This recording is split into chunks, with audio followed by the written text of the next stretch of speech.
Welcome to Sacrilegious Discourse. I'm husband. And I'm wife. Together, we're reading the Bible for the very first time. We grew up without religion and wanted to know what all the fuss was about. Well, what have we learned so far? That God is a dick, and apparently some people believe in talking donkeys? We're not trying to pass ourselves off as experts. Nope, we're just reading the Bible for the first time and giving our first take reaction. If you'd like to join us in this venture, you might consider starting at episode 1. Otherwise, jump in wherever you like. All right, let's go read the Bible. Yeah, let's get to it.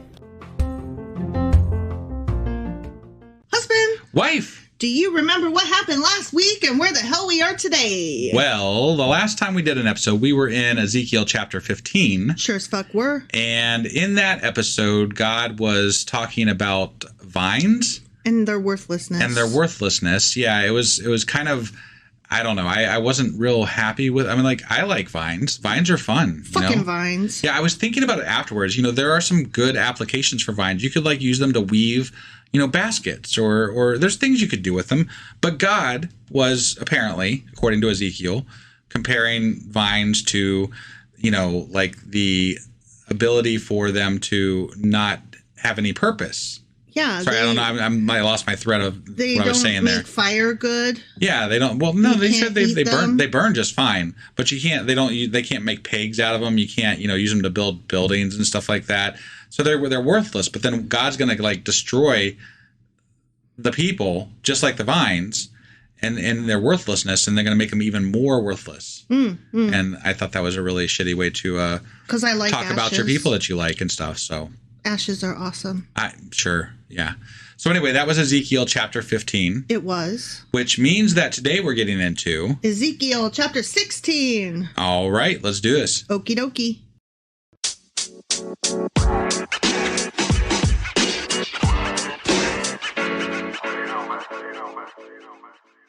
All right, here we are hopping into Ezekiel chapter 16. Okay. And this is the longest chapter of Ezekiel. Fun. So I wanted to give some notes beforehand. Okay. All right. This chapter has been referred to as an Old Testament parable of the prodigal daughter. Okay. As it illustrates an ungrateful Jerusalem in contrast to God's enduring love to her. It's also. I'm sorry. Enduring. That's a fucked up way to describe this because fuck that shit. So much. No. He does. No. Forever. Not at all. Yeah. No. No. This chapter is often linked to Ezekiel 23, which we're not at yet. But that chapter also deals with two daughters, symbolizing the kingdoms of Israel and Judah. Okay. All right. Yep. And as I said, this is the longest chapter in Ezekiel. And the story deals with Israel's sordid, loathsome character so that God's infinite abhorrence of her sin may be clearly seen. He's going to trash them. Okay. Oh, okay. Yeah. And more so than usual, huh? Yes. Oh, okay. Listen to this. It's so bad that according to one rabbi in the Mishnah, the chapter is not to be read nor translated in public. Wow. It's dirty. Wow. It's dirty AF. That's exciting. That's why I like that. That's why I think you're probably going to love this chapter. Okay? Yeah. So we're going to talk now about how much Jerusalem is a dirty whore. Sure. Yeah. Okay? Sounds great. All right. Now that I've set the stage. Mm-hmm. Okay. Chapter 16. The word of the Lord came to me. Did it again? As it does. Yeah. Son of man. Yeah. Mere human. You worm. Confront Jerusalem with her detestable practices and say, this is what the sovereign Lord says to Jerusalem. Your ancestry and birth were in the land of the Canaanites. Your father was an Amorite and your mother a Hittite. This reminds me of what is this reminds me of that taunting session in Monty Python. Yes. Your mother smelled of elderberries or whatever the hell all that. It's the OG Yo Mama joke. That is hilarious. Yes. On the day you were born, your cord was not cut, nor were you washed with water to make you clean, nor were you rubbed with salt or wrapped in cloths. No one looked on you with pity or had compassion enough to do any of these things for you. Rather, you were thrown out into the open field, for on the day you were born, you were despised. So wait a second. God is responsible for all of humanity, right? Mm-hmm. And he's saying that the day they were born, which he's referring to Jerusalem, right, as a whole, kind of. Yeah. But these are his people. Okay. He's saying that from the day they were born, they were despised. Yeah.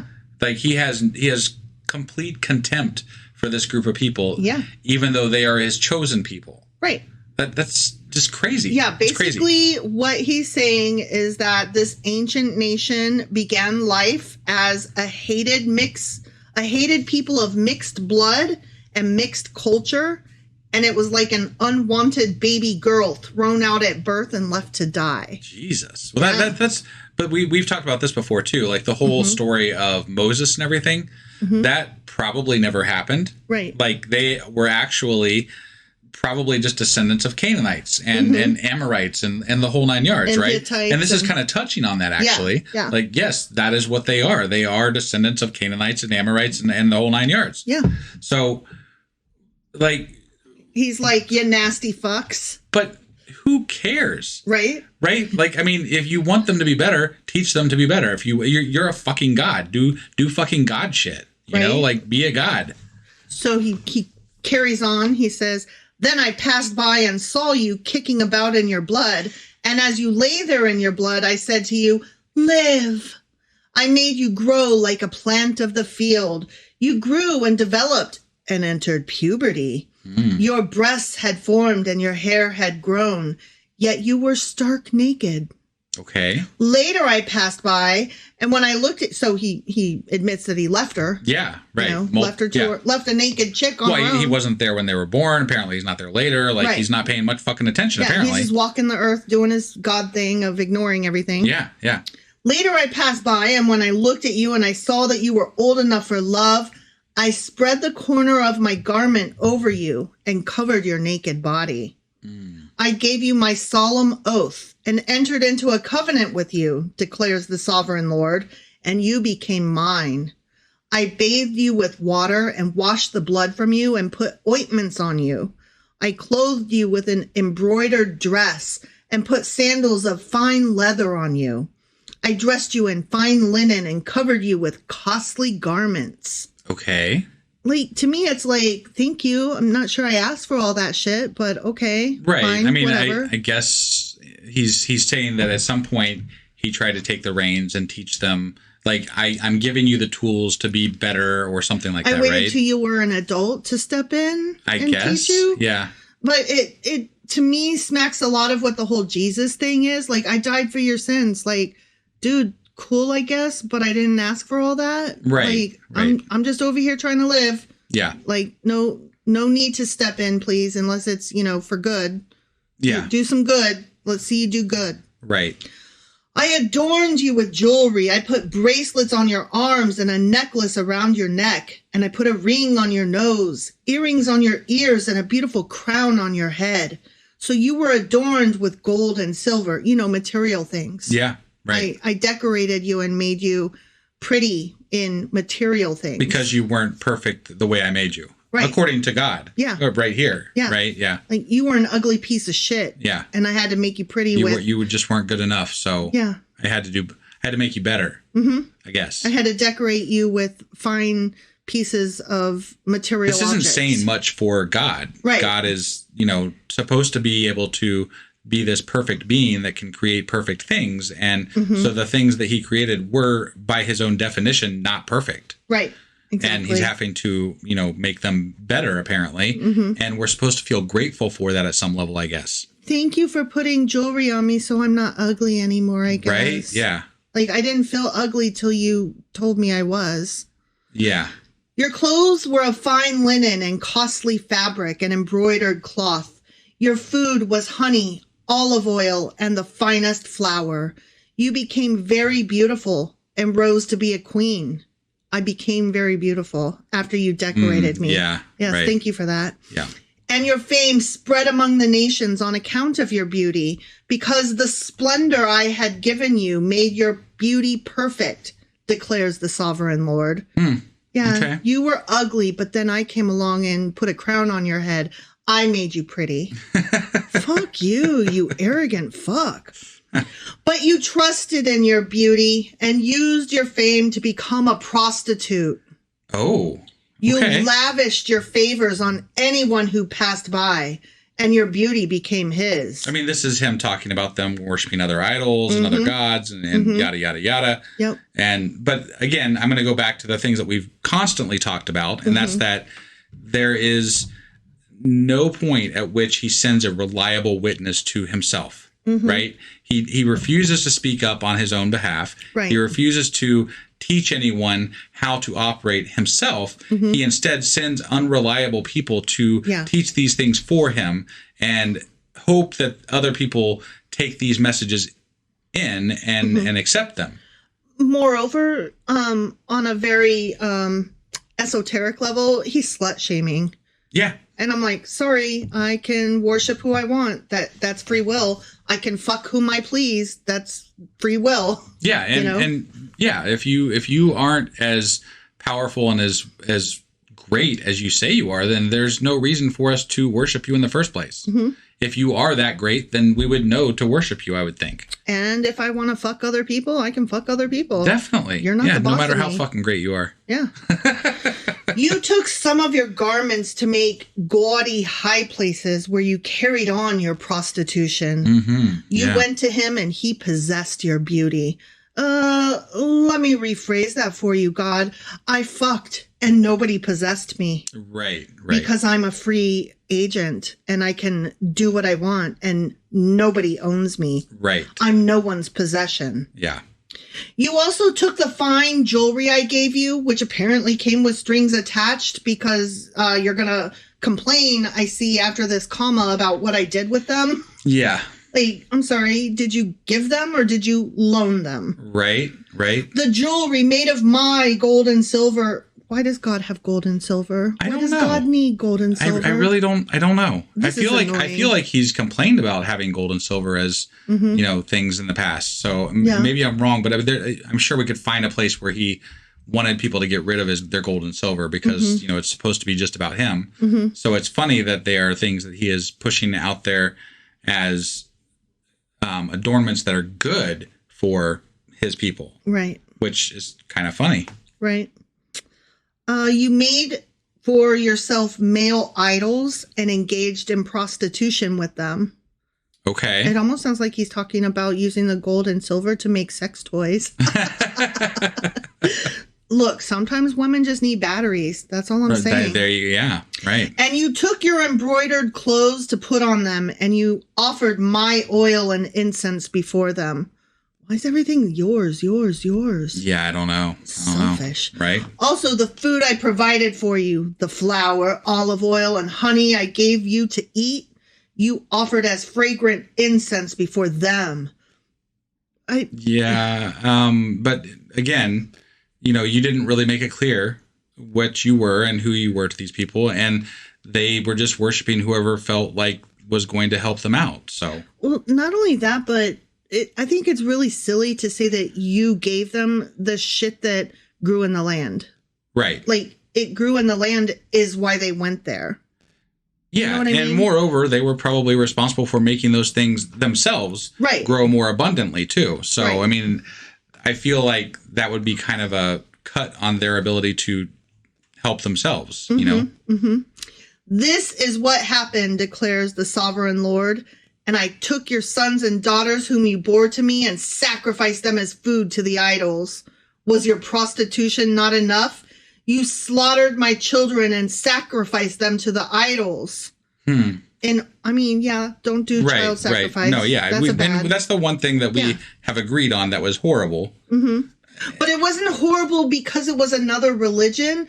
It was horrible regardless who was doing it. Right. And I don't care what religion you are. Don't sacrifice your children. Yes. Yeah. I think that we can all agree on that, hopefully. Hopefully. So. Yeah. I mean, I know that there are certain sects of Christian who like to think that atheists eat babies. Right. I'm here to tell you, y'all were eating the babies way more than I ever was. We don't eat babies. No, we don't. Okay. I mean, your own God is telling you that y'all ate babies. Stop it.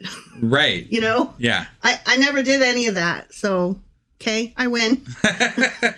In all your detestable practices and your prostitution, you did not remember the days of your youth when you were naked and bare, kicking about in your blood. Woe, woe to you, declares the sovereign Lord. In addition to all your other wickedness, you built a mound for yourself and made a lofty shrine in every public square. I thought that said pubic square at first. At every street corner, you built your lofty shrines and degraded your beauty, spreading your legs with increasing promiscuity to anyone who passed by. Oh, wow. Yeah, stop spreading your legs and promiscuity. Right. Don't do the sex with other people. No. Only with me. Right. Like, gross. You engaged in prostitution with the Egyptians, your neighbors with large genitals, and aroused my anger with your increasing promiscuity. What? What? The enlarged genitals. That's, yeah. I mean, is that, I'm not sure what to say about that. So their neighbors had large genitals, Big apparently. dicks. Yeah. And God's like, don't go fuck people with big dicks. Right. And I'm like, but it was just this book, Ezekiel, where God was flashing his dick to Ezekiel like multiple times. Mm-hmm. So, I mean, I feel like he's kind of, in on the whole, dick thing.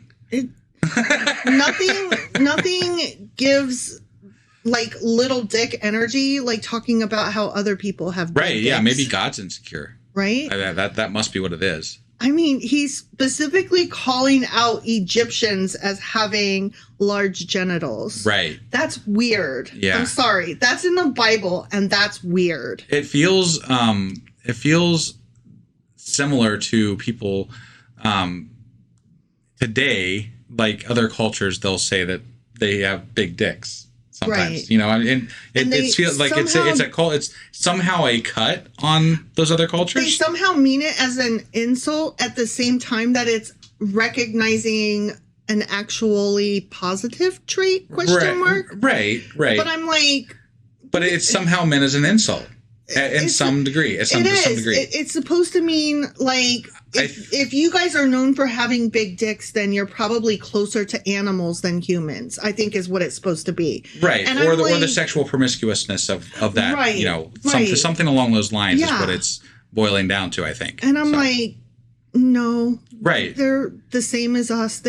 People, regardless of the size of their dick, get driver's licenses and, can vote and... correct. Tie their shoelaces. Right. So I don't know what you're trying to say there, but it's weird. It is weird. Let's just not talk about people's dicks, maybe. That would be ideal, I think. Like, I know that I talk about people's dicks on this podcast. I do. I mean, but to be fair, the Bible kind of brings it up a lot. Right? Like, That's what I'm getting There's a lot of dick in the Bible. Yeah. I'm just saying, like, it is everywhere. Fucking dick is everywhere. And now, specifically... Yeah. They're talking about... large dicks. The Egyptians, they got those big dicks, and you went and fucked them. Like, yeah, I did. Right, yeah. If I was Israel, that would be my response. Sure. Yeah, I did. Right. Goddamn right I did. Yeah. So I stretched out my hand against you, me, God, and reduced your territory. I gave you over to the greed of your enemies and the daughters of the Philistines who were shocked by your lewd conduct. Were they? Okay, I guess. I mean, that's what he's saying. So I guess they were shocked. I don't know. I don't think they were shocked. No? No. Okay. No. All right. You engaged in prostitution. Sorry, I have the hiccups. I just thought I'd put that out. You engaged in prostitution with the Assyrians, too, because you were insatiable. Oh, man. Damn. Yeah. She's a lusty prostitute. Right? Yum. And even after that, you still were not satisfied.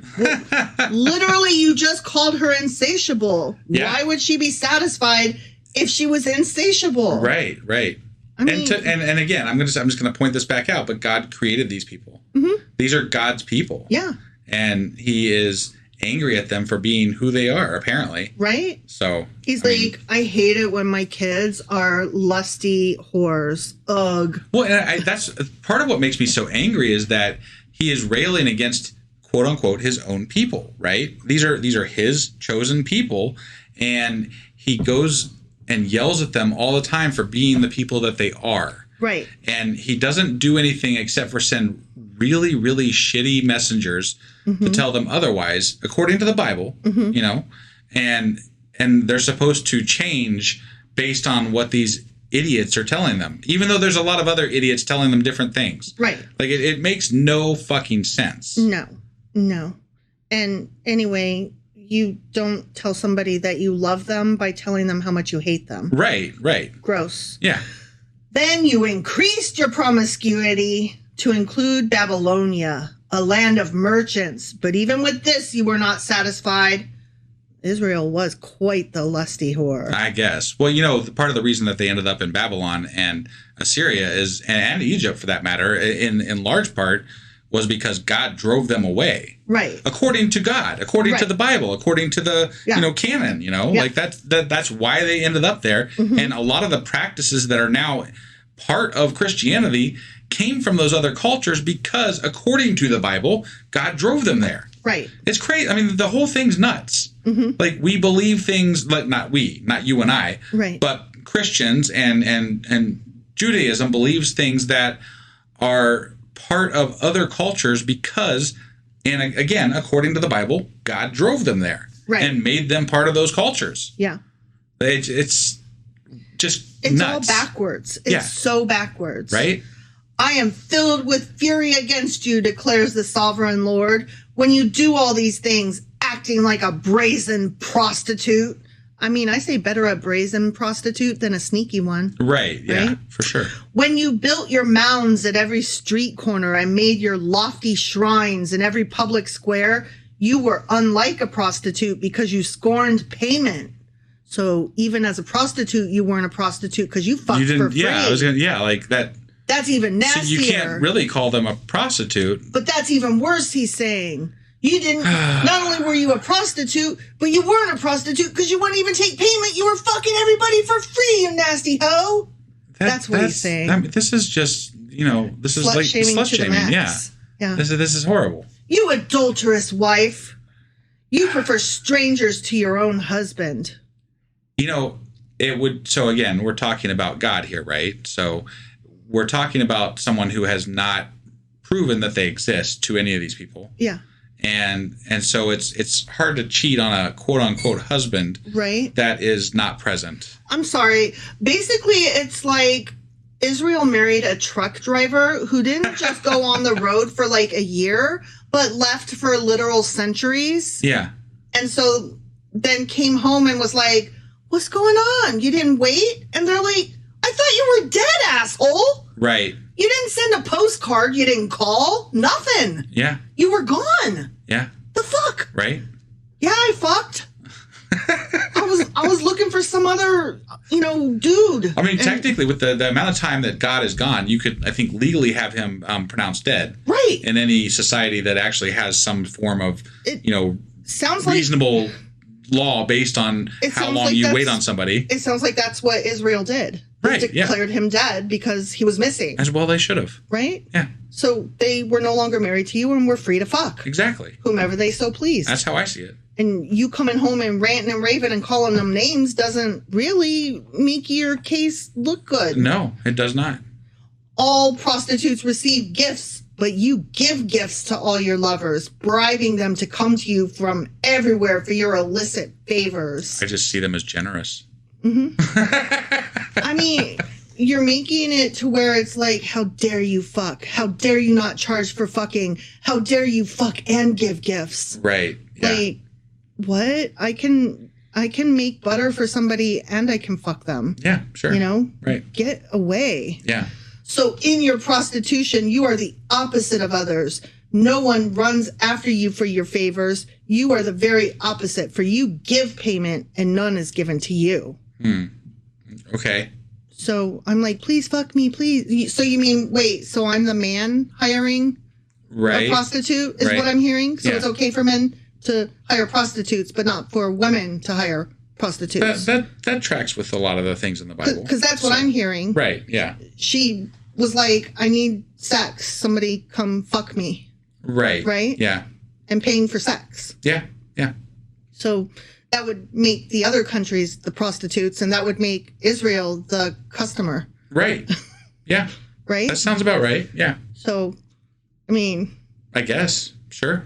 I mean, this whole exercise is of discussing it this way. I'm just trying to play the game. No, I know, but it's absolutely absurd. Because you notice he's calling Israel a woman, right? Right. If he was calling Israel a man, then the man would be praised for all the sex that he got. That is true. Right? That is actually true. Yeah. Yeah. And he would be like, damn, and you got it for free? Fuck yeah, you're winning. Right. But no, he's on purpose calling her a woman and is like, you are having other people. Because misogyny and the Bible. Yeah. And it's, just ever present as part of the narrative. See, that's why I'm playing the game, because it's a bad fucking analogy. Right. No, it really is. It really is. Therefore, you prostitute, hear the word of the Lord. He's like, you fucking whore, listen to me, you bitch. Right. Okay? Yeah. That always makes me want to sit up and listen. Yeah, no. Like, that instantly makes my eyebrows shoot all the way up to the top of my head and be like, excuse you? Right. Yeah. You called me what? Yeah. I'm not listening to a goddamn thing you have to say. Yeah. This is what the sovereign Lord says. Because you poured out your lust and exposed your naked body in your promiscuity with your lovers, and because of all your detestable idols, and because you gave them your children's blood, therefore, I am going to gather all your lovers with whom you found pleasure, those you loved as well as those you hated. Okay. You're going to give me the people I hated? Yeah. That's dumb. Where's he going with this? I will gather them against you from all around and will strip you in front of them, and they will see you stark naked. Okay, so this is a reference back to like him destroying Jerusalem, right? Yeah. So like essentially we're going back to that where he's going to lay them bare in front of all the neighbors because he's trying to punish them and show them as an example of what not to do, et cetera, et cetera, et cetera. And it's just this is a different way of saying the exact same thing we've been saying throughout this whole book thus far, is that Jerusalem's fucked. God's going to send people to kill them. It's going to make them look horrible in front of their neighbors, and he's going to exile them forever and ever and ever. Amen. Whatever the fuck ever. Except now we're slut shaming and making fun of women's bodies and stuff. Yeah, because why not? Let's just throw in an extra layer of shittiness on top of the shittiness that we already have. Exactly. Like, let's just make sure that we disparage women to the nth degree, because why not? We can. It's the Bible. That's what we do here, right? Exactly. Yeah. Because honestly, you're going to strip me down and shame me in front of people. Yeah. Like, the only one that should be ashamed is the person that's stripping me. Right. Regardless of what I've done, I don't deserve to be stripped down. Well, fuck you. And that's, I think, the biggest argument that I have about this whole religious idea that is God and the Old Testament thus far is that God needs some fucking therapy. Like, God is not correct. God is obviously a human male in the year whatever thousands of years ago writing this bullshit because they have no concept of what it means to actually be an equitable human who treats people with compassion and empathy, and like it's none of that is there because they don't have the capacity for it at that point in time. So of course the God that they create is going to reflect that. Right. And that wouldn't be problematic because, sure, they all did that back then, right? The problem is that, no, but we still are having some people believe that way to this day and enact laws around it. And that's why we are here railing against this, because these ideas are still in that same fucking book. Right. And they're still being used to destroy people today. They're still being used to enact judgment on other human beings today. And these are ideas that are so far removed from what should be in a progressive society that they don't even hardly deserve comment, except that they still exist. In the year 2024, we should 100% across the board be reading this and laughing at it, at its quaintness, at its oldness, at its ridiculosity. Right. And instead, you and I are reading it and making fun of it and laughing at it. And other people are just looking at us like we're the dum-dums and telling us, you just don't get it. And your heart's not open. Yeah, and God has a plan and it's justified because ... And that's the fucking problem. Right. Because that is exactly the problem. We should all be looking at this with the ridiculousness that it deserves. Right. Read it for what it is. It is exactly stupid. what it is. It's fucking stupid and childish and backwards and sexist and racist. Right. And we wonder where this stuff stems from in our society, and it's right there in front of us. Yep. I will sentence you to the punishment of women who commit adultery and who shed blood. Oh, okay. No, not period women. Not that. Yeah. It's rough. I will bring on you the blood vengeance of my wrath and jealous anger. The blood vengeance? What's the blood vengeance? I don't know, but it sounds bad. It doesn't sound good. Not that anything he says is good, but, right? Okay.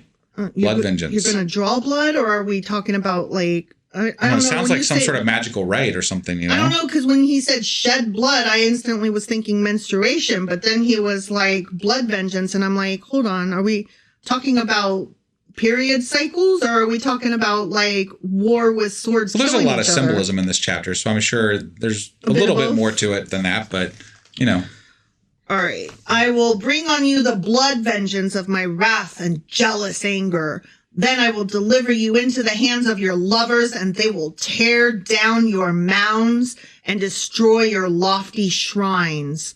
They will strip you of your clothes and take your fine jewelry and leave you stark naked. Wait, God, I thought you already stripped me naked. They will bring a mob against you who will stone you and hack you to pieces with their swords. Jesus Christ. That sounds fun. Thank you, Lord. I love you. Look, I know they're going to get taken over and conquered, but like hack you to pieces. Right. Those were like literally the words hack you to pieces is in the fucking Bible. Right. That is talking to his own people, right. Allowing it to happen. Yeah. Thank you, God. That's not what the fuck. I praise you like I should. You are awesome. They will burn down your houses and inflict punishment on you in the sight of many women. I will put a stop to your prostitution, and you will no longer pay your lovers. Again, it wasn't my prostitution. I was the customer. Right, yeah. They were the prostitute. Exactly. Then my wrath against you will subside, and my jealous anger will turn away from you. I will be calm and no longer angry. Oh, wow. Just has to hack you to pieces first and embarrass the fuck out of you and kill you a lot. I just have to strip you and make you do the naked booby dance in front of everybody. Yeah, and then I'll love you again. Right. Because you did not remember the days of your youth, but enraged me with all these things, I will surely bring down on your head what you have done, declares the sovereign Lord. Did you not add lewdness to all your other detestable practices? I mean, honestly, the only thing that I have problems with here is the child sacrifice. Right. Yeah. The rest of it is your choice, man. You know, like whatever floats your boat. I mean, like most of what we rail against that the Bible inspires people of today to do is things that inflict their ideas on other human beings, right? Harming others. And thus, like much of what we care about that the Israelites did that was bad, that God views as bad, are things that they inflicted on other people, which was generally child sacrifice, right? That was that, and when they warred against other factions, those were the only times we really had issue with the Israelites themselves, right? So, yes, when that it just like I can't stand it. So it is what it is. So I don't know. Where I was going, I lost my complete train of thought there. I know. I'm like looking at you and you're so irate that you're like covering your eyes and you lost all your words. Yeah. You're like, everything sucks. I mean, basically. Everyone who quotes proverbs will quote this proverb about you. Like mother, like daughter. Ooh. Whatever. Okay. You are a true daughter of your mother who despised her husband and her children. And you are a true sister of your sisters who despised their husbands and their children. Your mother was a Hittite and your father an Amorite. And smell of elderberries. Your older sister was Samaria, who lived to the north of you with her daughters. And your younger sister, who lived to the south of you with her daughters, was Sodom. You not only followed their ways and copied their detestable practices, but in all your ways you soon became more depraved than they. Okay. You were worse than all them people that you're related to that I just mentioned. Yeah. Somehow. These things just keep it's so funny to me. Not funny, but it's crazy how we talk about how bad they are. And then he's just like, and all I got to do is just kill you and embarrass you. And then you're going to be back to normal again. Yep. Like it's such an easy fix in his mind. He's just got to kill and embarrass you. Yeah. Kill you real bad, but Yeah. But not before I embarrass you. Right. I'm going to embarrass you, strip you first, embarrass you. Yeah. And then kill you. Right. Except for a couple of you. I got to keep a couple of you around to keep making fun of. Right. Yeah. As surely as I live, declares the sovereign Lord, your sister Sodom and her daughters never did what you and your daughters have done. Now this was the sin of your sister Sodom. She and her daughters were arrogant, overfed, and unconcerned. They did not help the poor and needy. They were haughty and did detestable things before me. Therefore I did away with them, as you have seen. Samaria did not commit half the sins you did. You have done more detestable things than they, and have made your sisters seem righteous by all these things you have done. Damn. Wow. He's like, I hate you. I hate you. Yeah, I hate you guys you are so hard. you guys are worse than the worst, apparently. You're awful. You're the worst. I hate you. Right? Bear your disgrace, for you have furnished some justification for your sisters. Because your sins were more vile than theirs, they appear more righteous than you. What is a suck contest? Yeah, right? Yeah. Like, you suck more than they did, and they sucked. Right. Like, are there degrees of, like, how much you hate us, I guess? I guess. Yeah, I don't really know. Like, I get it, right? Like, God is constantly going off about how much he hates the Israelites. Like, that's like the one constant in the Old Testament. And it seems like every time we get into some new book, there's like a one-upping of how much he hates them this time versus the other time, right? Right. And it just feels like this is one of those things where he's like, well, we got to make them look this much worse because we've already covered some pretty bad shit already. So let's make them that much worse. Well, and that's how they did their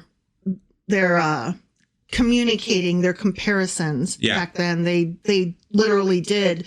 In order to make something seem big, they couldn't just be big, they had to be giants. Right. You know what I mean? Yeah. That kind of thing. Yeah, sure.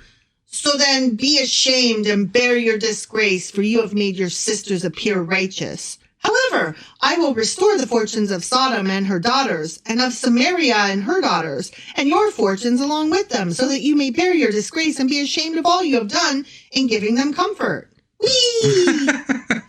And your sisters Sodom with her daughters and Samaria with her daughters will return to what they were before. And you and your daughters will return to what you were before. You would not even mention your sister Sodom in the day of your pride, before your wickedness was uncovered. Even so, you are now scorned by the daughters of Edom and all her neighbors and the daughters of the Philistines, all those around you who despise you. I'm so back and forth on this. Jesus Christ. Yeah. You suck. I hate you, but I'll save you. But you still suck, and you suck worse than them. But also, you were prostituting to them or something. I don't. Right? You know. Like, what? But they also hate you. But you were giving them free sex and what? Yeah. Like what? This is just all over the fucking place. Can you just stop going off for a minute? Can you just talk? Yeah. Just talk. Right. You will bear the consequences of your lewdness and your detestable practices, declares the Lord. This is what the sovereign Lord says. I will deal with you as you deserve, because you have despised my oath by breaking the covenant. The covenant. The covenant that was made with their grandfathers. Yeah, right. And great-grandfathers. Yeah. That he hasn't really, also that he hasn't really specifically laid out to them. Right. Which, even in one of the previous chapters in Ezekiel, he was like, I'm going to tell them all these things after, like, to make them better after they get destroyed. Yeah. I'm going to tell them these things so that they're good people again. Right. And like, why didn't you do that before? Why didn't you come to them before? You've had, thousands and thousands of years to discuss who you are, what you want as a God to these people that are your people. Why haven't you done that? You know, this gets into parenting. Yeah. No, definitely. Like, do you just always tell your kid everything that they're doing wrong and how much you hate them? Obviously not. If you do, you're a shitty parent, and you should probably stop listening right now and get yourself into some good family therapy. Yeah. Because you suck. Right. You know, if you're not happy with the choices your child is making, you bear some of, well, they're minors particularly, you bear some of the responsibility for the choices that they're making and why they're making them. And you should start talking to them and telling them your expectations. Communication is key. Right? Yeah. Like, you don't just wait until they're like 18 and then be like, now that you're 18, I decided I'm going to tell you all the ways that you suck. And I'm going to embarrass you. And I'm going to cut you off. And I'm going to, you know, tell you how much you suck and blah, blah, blah, blah, blah. Oh, but someday there's an inheritance for you. But don't talk to me between now and then. Bye. Like, what? What is happening right now? Right. That's what I feel like this God is doing. Yeah. He like waited till they turned 18 and then just started screaming at them. Yeah. After being an absentee father. Absolutely true. Yeah. It's bullshit. I agree. Yet I will remember the covenant I made with you in the days of your youth, and I will establish an everlasting covenant with you. Okay. Oh, again. Right. Okay. All your covenants seem to come to nothing, really. Right, yeah. Then you will remember your ways and be ashamed when you receive your sisters, both those who are older than you and those who are younger. I will give them to you as daughters, but not on the basis of my covenant with you. So I will establish my covenant with you, and you will know that my name is the motherfucking Lord. That I am the motherfucking Lord. Right, yeah. Then, when I make atonement for you for all you've done, you will remember and be ashamed and never again open your mouth because of your humiliation, declares the sovereign Lord. The end. So you're going to be silent the rest of your life because you were humiliated? And you're gonna be just wonderful people because you recognized your humiliation because God showed it to you because He destroyed you. And oh wait, He also hacked you to pieces. Right. Yeah. Good stuff. If they're gonna be full of regret, they're gonna be full of regret that their God is so cruel, not at the things that they've done. Right. Yeah, I agree. I don't really know how to feel about this chapter other than I don't like it. It's very it's heavy on the symbolism, right? Yeah. And obviously it's talking about the exact same things that we've been talking about up to this point. Mm-hmm. God's going to destroy the fuck out of them, going to spread them to different cultures and whatever, and people are going to laugh at them. They're all going to laugh at you. They're all going to laugh at me. They're all going to laugh at me. And that's an Adam Sandler reference. Right. No, yeah, for sure. Just for those who don't know. Yeah. And of course we have to bring misogyny into the mix because why not? We have to make women look like they're pieces of shit because that's how we describe bad things is in you damn women. You damn women. Right. You know, like you could almost rename the Bible you damn women. Right. You know? So I don't know. I was happier with the multiple eyeballs on the wheels. Can we go back to your we want more eyeballs on wheels. Right? Yeah, right? Yeah. All right. Do we got anything else to go over today, or was that the gist of it? That was not just the gist of it. That was the whole fucking thing? Of it. Okay. Yeah. So that was Ezekiel chapter 16. Sure as fuck was. And we will be back tomorrow on our live Discord, correct? Mm-hmm. I believe. Yes. With... Chapter 17 of Ezekiel. That's right. We'll see you guys then. Bye.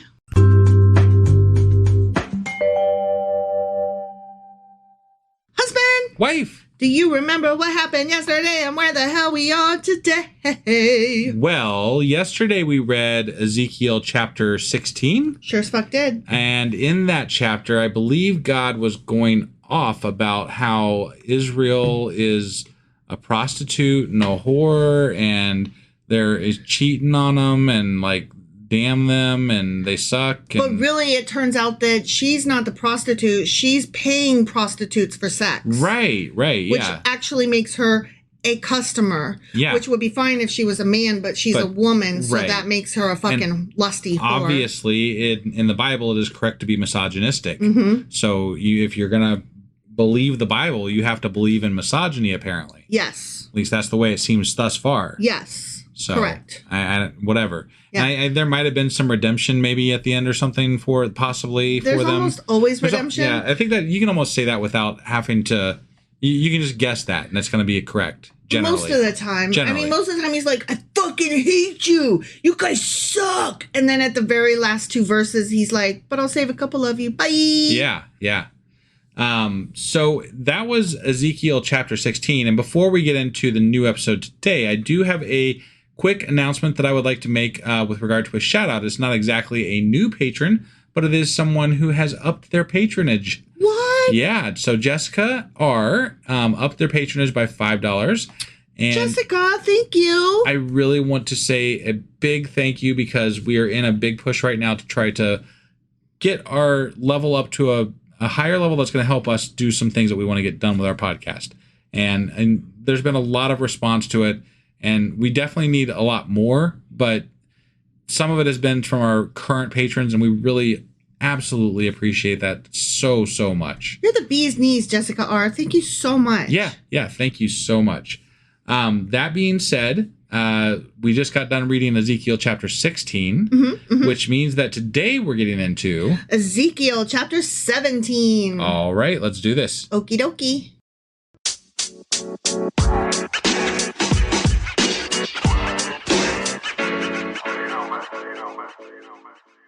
All right, we are jumping into Ezekiel chapter 17. Ezekiel chapter 17. No, it's Easy K. Also, K. did you know that that the number 17 is my favorite number?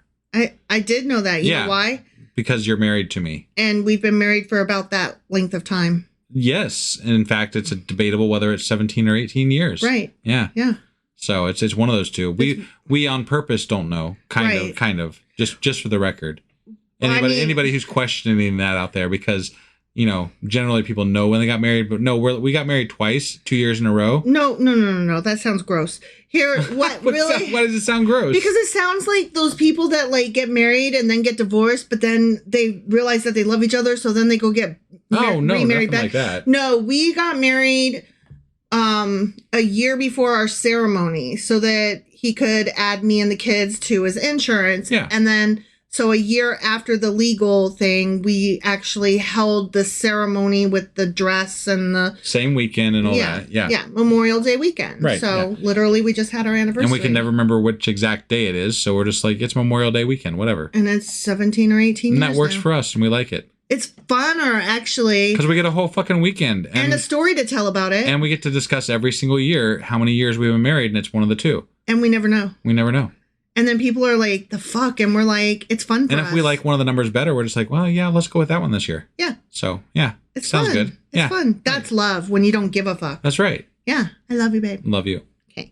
All right. Sorry. Easy Kyle 17. Ready? Yeah. So, okay, we're going to get into some parables here. Are we? Right? That sounds not cool. FYI, this is going to be a riddle, and it's also called a mashal, which is a proverb and a parable, both. What? Okay. Okay. And it's considered an enigma, a dark, is obscure... Is it wrapped in a conundrum? And, no. Okay. But it is a dark, obscure utterance. Okay. Okay? Yeah. So, and it's about eagles. Ready? Yeah. We're going to read about fly like the eagle. Mm-hmm. Yeah. Okay. The word of the Lord came to me. Again.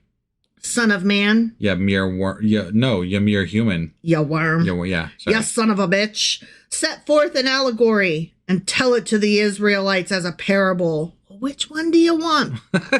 Kidding. Say to them, this is what the sovereign Lord says. A great eagle with powerful wings, long feathers, and full plumage of varied colors came to Lebanon. Lebanon. Sure. Taking hold of the top of a cedar, he broke off its topmost shoot and carried it away to a land of merchants, where he planted it in a city of traders. Okay. He took one of the seedlings of the land and put it in fertile soil. That eagle did. Mm-hmm. He planted it like a willow by abundant water, and it sprouted and became a low, spreading vine. Its branches turned toward him, but its roots remained under it.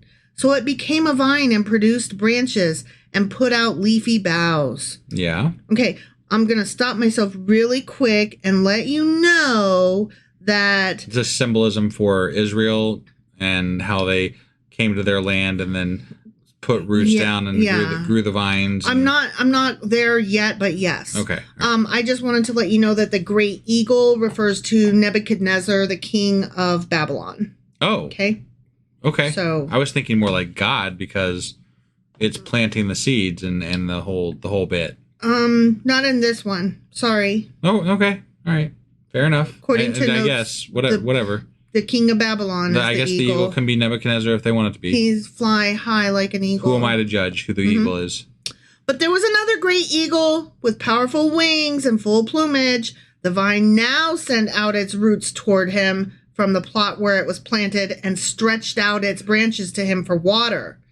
It had been planted in good soil by abundant water so that it would produce branches, bear fruit, and become a splendid vine. Okay. So God continues, say to them, this is what the sovereign Lord says. Will it thrive? Will it not be uprooted and stripped of its fruit so that it withers? Why would we uproot it and make it wither? How's that going to happen? All its new growth will wither. It will not take a strong arm or many people to pull it up by the roots. It has been planted, but will it thrive? Will it not wither completely when the east wind strikes it? Wither away in the plot where it grew? Oh, so this is more about bad planting practices, apparently? Yes. Okay. Yes. And the comparison to the Israelites, I guess. Yes. Okay. Then the word of the Lord came to me, Ezekiel. Yeah. Okay. Yeah. Say to this rebellious people, do you not know what these things mean? So now he's going to explain it. He's like, I just told you a parable. Now I'm going to break it down. You could choose to just say it, like you could just say it straight up. Okay, I'm going to... And you could say it not through Ezekiel or, I'm Jeremiah God. Or whoever. I'm God. Yeah. And you be you telling me a thing. Prum, stories and parables. Prum, putting on a show. Here I go. Everybody watch my movie. Prum. Yeah, could you just not put on a show? Shut up! And Fear me, bitch. No. Yes. No. Blood. I mean, does that about sum it up? Yeah, I think so. I think I just summed up the whole goddamn Old Testament. Right, yeah. Okay. Do you not know what these things mean? Say to them, the king of Babylon went to Jerusalem and carried off her king and her nobles, bringing them back with him to Babylon. Right. So that did happen. That eagle picked up the seedlings, right? And he brought them. Sure. And he planted them, but not real good. Yeah. Then he took a member of the royal family and made a treaty with him, putting him under oath. He also carried away the leading men of the land. That was the first wave of exiles. Right. So that the kingdom would be brought low, unable to rise again, surviving only by keeping his treaty. But the king rebelled against him, the king of the Israelites. Yeah, Zedekiah. Right, yeah. I'm just saying, it's suffering a little bit of pronoun abuse. Yeah. Where it's going he, and it's I don't think the which king is necessarily important to the symbolism that they're trying to convey here. It's just that Israel got uprooted and then got uprooted again. Okay, but when they're saying the king plucked some people, but the king rebelled, those are two different kings. No, you're absolutely right. Yeah. So that's what I'm saying. Right. I read in my notes by the by, you might want to clarify this. Sure. So I'm clarifying it. Okay. Right, yeah. So the first king was Nebuchadnezzar, king of Babylon. Yes. Oh, okay. Yes, as the eagle. Right. And now the king rebelled against him by sending his envoys. That's King. Well, it wasn't King Zedekiah. King Zedekiah was was the leader of the Israelites. So it's whoever is in charge of. Okay, but the king rebelled against him by sending his envoys to Egypt to get horses and a large army. Will he succeed? No. Will he who does such things escape? Will he break the treaty and yet escape? No. As surely as I live, declares the sovereign Lord, he shall die in Babylon. Do you know why I know this stuff? Why? Because they've already fucking covered it multiple times over. Right. Yeah. He shall die in Babylon, in the land of the king who put him on the throne, whose oath who he despised, and whose treaty he broke. Yeah. Pharaoh, with his mighty army and great horde, will be of no help to him in war, when ramps are built and siege works erected to destroy many lives. Now, I feel like if he would have made it further, like if he would have made it beyond, like he never made it to Egypt. He made it just outside of Egypt. That was when he was running away. Right, yeah. But I feel like if he could have got to Egypt, they would have been helped. They would have helped him. I don't know. Probably. I have a feeling Egypt knew what was happening and was like kind of watching from the sidelines going, oh, I don't know. They weren't going to go out of their way, but if he made it there, they're not going to let Babylon into their place. So sure, they're like, fuck off. Right. That is true. But I don't think that they would have like fully stood up to Babylon. No. So I don't either. I don't know if that would have been. They were too evenly matched from what I've gathered anyway. They seemed like they were pretty evenly matched. Right. So. Right. He despised the oath by breaking the covenant. I mean, you can break a promise without despising the promise. Yeah. You know? Right. I mean, I don't think that just because you break a promise means that you despised the promise that you made. Not necessarily. Yeah. Like, if I promise my kid I'm taking them to Kings Island and then it rains and I'm like, well, we're not going. I'm sorry. Right. I don't despise the promise. For those of you who don't live in Southern Ohio, Kings Island is a amusement park. Sure. Roller coasters and such. Yes. Theme park. Sorry. I knew what I meant. Yeah, no, I know. I just was clarifying. Right. I'm just saying, like, just because you break a promise or a covenant or what the fuck ever, that doesn't automatically mean that you despise it. Yeah. So I just feel like that was like poor phrasing and like making something out of it that it wasn't. Right. He didn't break the fucking covenant because he despised it. That's not what happened. Right. Anyway, because he had given his hand in pledge and yet did all these things, he shall not fucking escape. Boom. Okay. Therefore, this is what the sovereign Lord says. As surely as I live, I will repay him for despising my oath and breaking my covenant. And he sure did. It's just he's implying malice where I don't think a lot of malice exists. Right. Like, I think it's like I don't give a fuckness. Right. Or I'm just trying to live-ness. Yeah. And I also feel like this is just like the Bible tooting its own horn. Like, hey, this thing that happened, we knew it was going to happen. Oh, guess what? We also knew it was going to happen over here and over there and this other time and this other time. And hey, we called it again over here too. And then we signed it to so many different dudes. In triplicate. Yeah. And then so like, that way we could claim like, look at all these dudes who called it ahead of time. We prophesied so fucking hard, guys. Like, look at how hard we prophesied. We prophesied hard. It was amazing how much we prophesied this shit. Right? It's like, look at all the prophecies. We were hard soothsayers. Yeah, we were. I, the Lord, will spread my net for him, and he will be caught in my snare. I will bring him to Babylon and execute judgment on him there, because he was unfaithful to me. All his choice troops will fall by the sword, and the survivors will be scattered, smothered, covered to the winds. Yeah. Okay. Like scrambled eggs at Waffle House. Right. Then you will know. That's not scrambled eggs. That's not scrambled eggs. No, it's hash browns. Yeah. Apologies. Right. See, I always get my scrambled eggs and my hash browns together because I like them all mixed. Okay. Yum, yum, yum, Right. Then you will know that I, the Lord, have spoken. Okay? Not because he's announced that he's speaking a million fucking times. Or did something with which they can be like, damn, did you see what the Lord just did?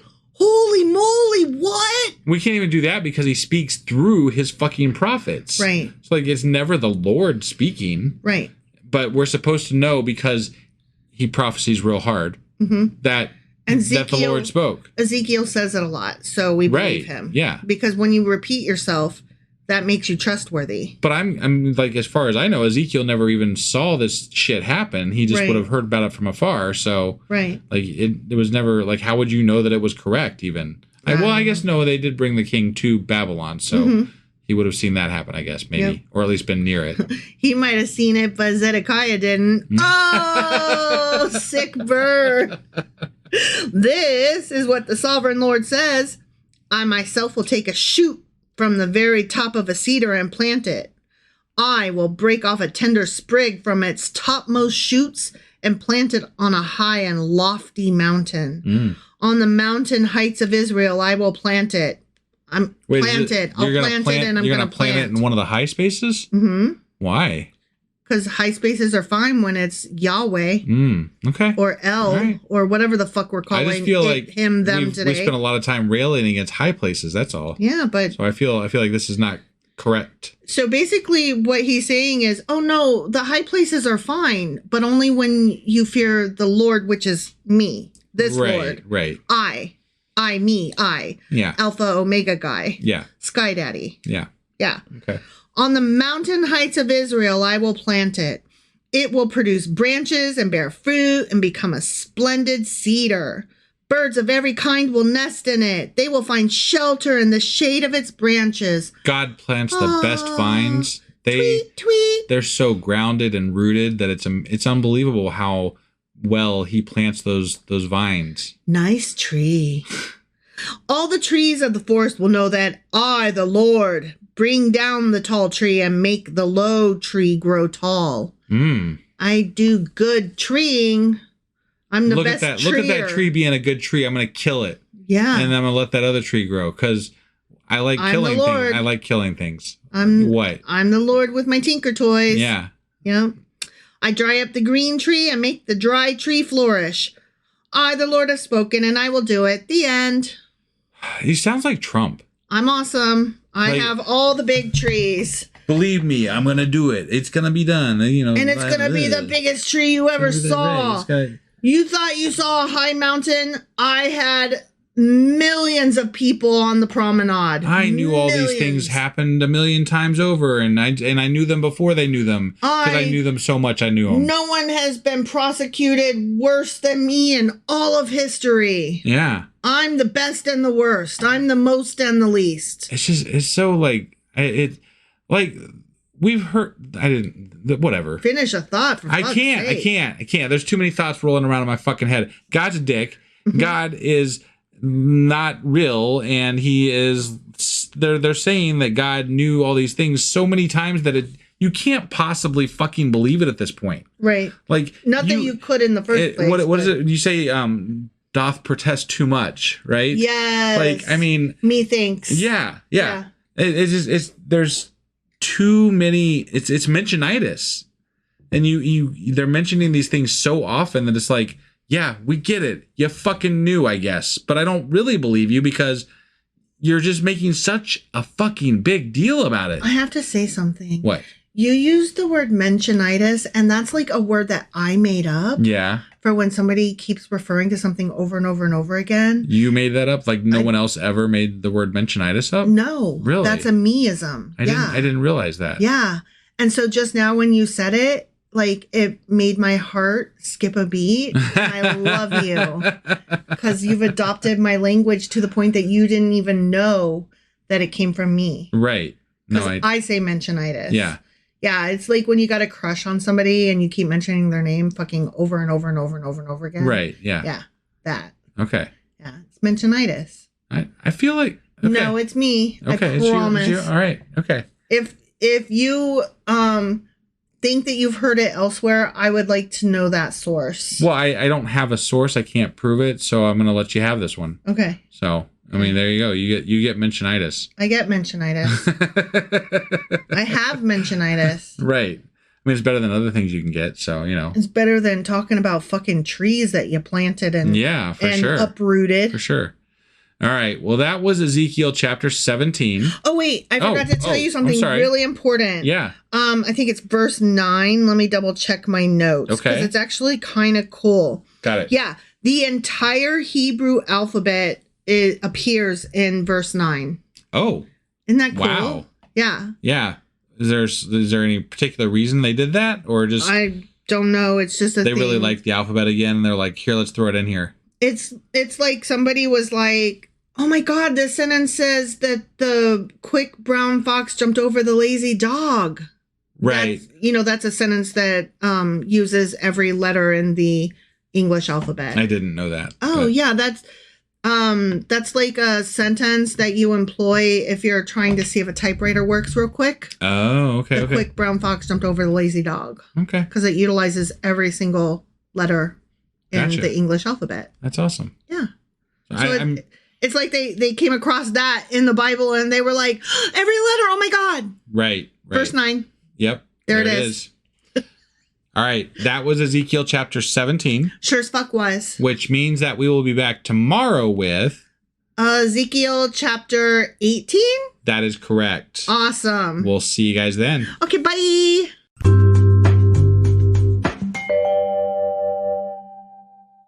Husband. Wife. Do you remember what happened yesterday and where the hell we are today? Well, I think we had a parable wrapped in a proverb that was about an eagle that was planting seeds, but he didn't plant them very well. In the one place. Which was Nebuchadnezzar.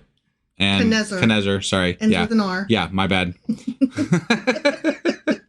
But so yeah, there was some planting of seeds of vines, and then they grew, but they weren't grown great. And then God came back and planted more seeds after those were bad. And he planted them in the high places, which was weird. Considering that we're supposed to not like the high places. Yeah, right. That was definitely weird. And then those grew better, apparently, but then their neighbors had enlarged, dicks. Yeah. So there's that. That was. I mean, that's what I remember. The neighbors had big dicks. You got anything else? You're right. Yeah. So that was Ezekiel chapter 17. Sure as fuck was. And I want to acknowledge real quick here that we do have some more shout outs to do for Patreon, so thank you everybody for jumping on and helping us out with this drive that we're doing. You guys have been amazing. And right now we have been so busy. I've been having trouble keeping up with all the things that I need to do. So we will be getting more shout outs out very, very soon, actually this week. So stay tuned for some of those, for those of you who are waiting for them. And the reason for those shout outs is that we're currently doing a Patreon drive. Yes. And we're trying to reach a level of $400 a month to get some of the things done that we need to do for our podcast. So if you have the ability to help us out, or you can even join for a free membership. I mean, there are things we do share some stuff over there for free occasionally. But we'd love to have you on Patreon, Discord, all the places that we are. Hop over to our website so you can see and track the Patreon drive that we're doing right now, which is sacrilegiousdiscourse.com. And yeah, do those things. So do those things. That brings us back to, we just finished Ezekiel chapter 17. And today we're getting into Ezekiel chapter 18. All right, let's do this. Okie dokie.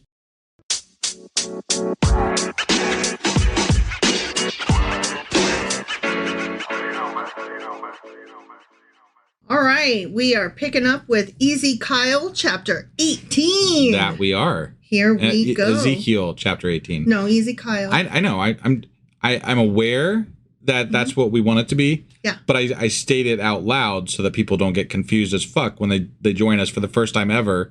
They're like, who the fuck's an Ezekiel? Well, I mean, I said it correctly in the intro.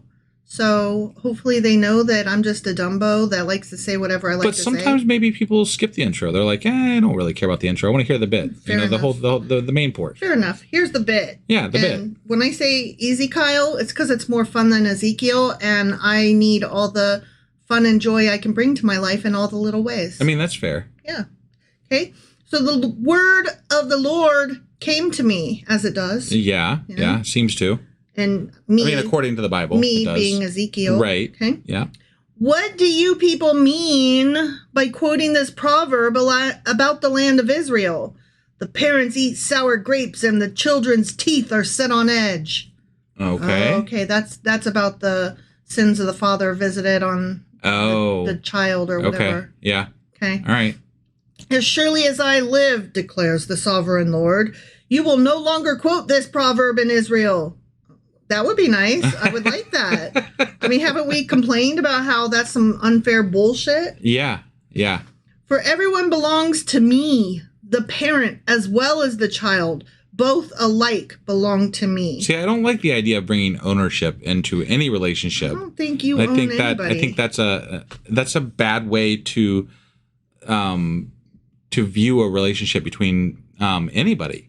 Let alone a God. Like, a God should be there to help us, right? Or to encourage us, or to, whatever. But like, this is not what it is. It is about ownership. It is about blind worship. It is about, just bowing to this deity that needs all the things because he can't fucking exist without people praising him all the fucking time. Right. I mean, even in a parent-child relationship, you might have jurisdiction over the child, but you don't own the child. The child's a fucking person. Right. Who has their own feelings, their own ideas, their own thoughts. Well, I think the idea, like that idea right there, that idea is where it becomes problematic because of the pseudo endorsements of slavery that are throughout the Old Testament as well. Like, the ownership of people is definitely a concept that they don't shy away from in this book. Right. Ownership of women, children, slaves. Yeah. It's all about ownership.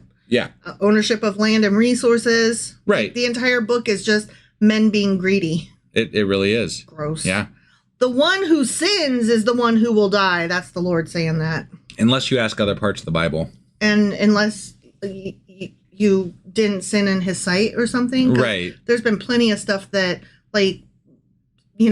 people got smote in the beginning for, picking up sticks on the wrong fucking day or whatever. Right. And now, he's like, meh. Well, but, and people are always like, why don't the wicked get their just dues, Right, exactly. And they don't sometimes in the Bible. Yeah. And God's like, they'll get it when they die or whatever. Yeah, so whatever. It's not for yours to know. Yeah. Boo. Suppose there is a righteous man who does what is just and right.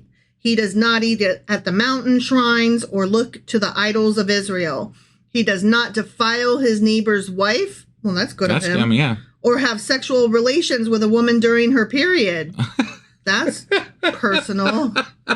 I mean, that's a little bit too specific. Right? You sinner. Did seriously? You fuck your wife while she was shedding her uterus? God damn you to hell. I feel like they're way too preoccupied with sex. With genitalia. Yeah. It's everywhere. How about this? Don't worry about it. And if a woman wants to fuck while she's on her period and a man is down for it, or a woman for that matter is down for it, let them fuck. Why is it anybody's business? It's nobody's business. Right. Let people fuck. Except the Turks. Nobody's business but the Turks.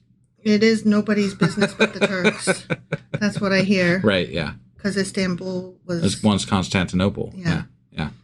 He does not oppress anyone, but returns what he took in pledge for a loan. He's this good guy, Okay, yeah. He does not commit robbery. Oh, I'm so glad. The bar is so fucking low. Yeah. But gives his food to the hungry and provides clothing for the naked, as you should do if you have resources. Sure, Give to the poor, yeah. He does not lend to them at interest or take a profit from them. He withholds his hand from doing wrong and judges fairly between two parties. So he's a nice dude. Really interesting because they're actually hearkening back to some ideas that are straight out of Leviticus and things, which we haven't really heard them touch on in a while. Right. Like the bit about the, having sex on the period and the, lending at no interest. And those things have not been talked about for quite a while. Wait, do you guys actually even have a copy of the rules anymore? Right. Well, I mean, obviously Apparently they do. Obviously somebody does. Yeah. He follows my decrees and faithfully keeps my laws. That man is righteous. He will surely live, declares the sovereign Lord. His path is probably pretty straight, I'm guessing. It's not crooked. It's not crooked, yeah. But he says that dude will surely live. But I mean, unless he gets bit by a rattlesnake or gets cancer or dies in a car accident, no, he doesn't surely live. He surely is a nice guy who probably attracts nice people to him, and thus, karma helps him. The more good that you are, the more good unto you. Well, right? I think what they're trying, every once in a while, God, or, the Bible tries to say that, he's going to protect those who are good, and they're going to be given better things and they're going to do better in life, right? And I don't think it's because there's other points where good people have shitty things happen to them. Right. Exactly. So it's not true. It's just a way for them to describe, hey, if you do this, you're going to get rewarded, right? And now when you get right down to it, if somebody the good dies, they're going to be like, well, they're going to get rewarded in the afterlife. Or, they're going to make up an excuse on the spot as to why this person died and, somebody else didn't. It's God's ineffable plan. There is no correct answer. The answer is whatever sounds good in any given chapter is what's going on here. Right. So annoying. Yeah. Suppose he has a violent son who sheds money or I'm sorry, who sheds blood. He doesn't shed money. I need to be friends with somebody who sheds money. Yeah. No, he sheds blood or does any of these things, though the Father has done none of them. He eats at the mountain shrines. Oh, that son of a bitch. Man, that damn son. He defiles his neighbor's wife. Rapey fuck. He oppresses. It sounds like he wasn't raised very well. Right? I'm just saying. I know plenty of good people who did not raise their children very well. Yeah. You know? Yeah. Like, just because you're a good person doesn't mean you're a good parent, quite honestly. He oppresses the poor and needy. He commits robbery. He does not return what he took in pledge. He looks to the idols. He does detestable things. He lends at interest and takes a profit. Will such a man live? I mean, I don't know. He will not. Okay, all right. Because I wasn't sure what the answer was going to be because it could have gone either way. It really can go either way. I mean, honestly, the answer should be, don't worry about it. That's between me and him. Right. Yeah. But no, he's like letting you know, no way. I always reward the good. I always punish the bad. You should always, always, always be good and you'll get the rewards. Right. Like that's what he's trying to say right now. Yeah. Other times he's like, don't worry about it. They'll get their dues They'll get at theirs some point. and you'll get yours even if you die before you see it. Yeah, right. He will not, because he has done all these detestable things. He is to be put to death. His blood will be on his own head. But suppose this son has a son who sees all the sins his father commits, and though he sees them, he does not do such things. I bet. Okay. So you're a good kid, but your parents suck. Well, I have a feeling that this is going to be okay in this chapter, maybe. I could be wrong, but like in previous chapters, you could be punished up to like 10 generations back. Yeah. I mean, like, and maybe even more. I don't know. Like there was some crazy like punishment for the sins of your, parents. Right. And that's what God's saying. Not no more. I'm doing away with that. Okay. Yeah. It's individual. Well, this almost sounds like people were like, how can we ever dig out of this? Right. And then, we're in debt of bad. And then Ezekiel's like, well, God's changed his mind. It's better now. Actually. Okay, so this kid, he's so good. He does not eat at the mountain shrines or look at the idols of Israel. He does not fuck his neighbor's wife. He does not oppress anyone or require a pledge for a loan. Yeah. He does not commit robbery. He gives food to the hungry and provides clothing for the naked.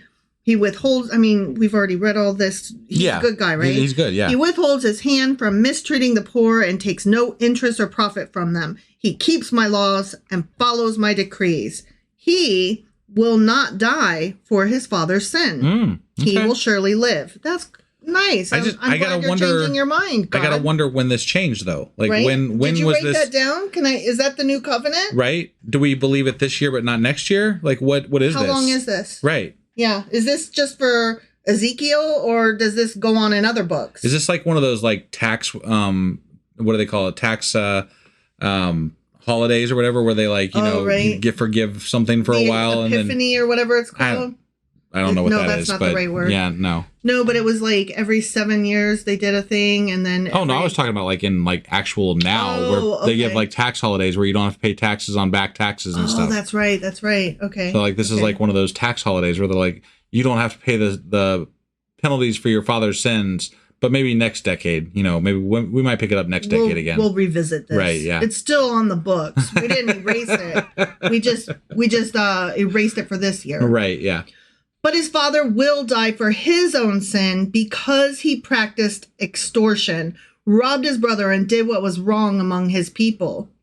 Yet you ask, why does the son not share the guilt of his father? No, I don't ask that. I think finally you saw sense and decided to... Yeah, it makes great sense. If you had presented this from the beginning, nobody would ask you at all. Right. We thought those other rules were ridiculous and stupid, which they were. That you were kind of dumb and doing it wrong. Yeah. Although I do recall that I did some kind of deep dive and that it was early on with these smaller tribes and cultures a way of making them more conscientious.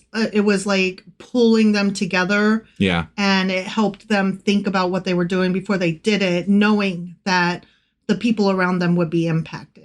Okay. Right. So it was like a way of collective punishment. Collective punishment, but also collective thinking out before you do something. I gotcha. You know? Sure. So, I mean, there was a place for it, but like now they're building cities. It's like, no, get that shit out of here. Right. There's too many people for that. Yeah. I'm not having it. I got it.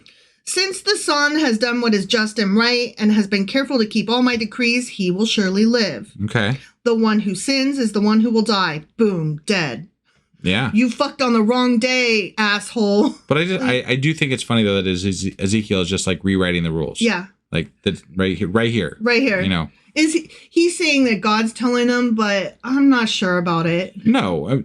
We are absolutely himself. sure that God is not telling them. Yeah. Oh, yeah. Like, that is not even in question here. Right. He's they're rewriting the fucking rules because they want to, because these make more sense. I do wonder, though, because isn't it that Jeremiah came after him? And Jeremiah never mentioned. Slightly. But Jeremiah never mentioned this rewriting of the rules. Right. Because they're not talking to the same God.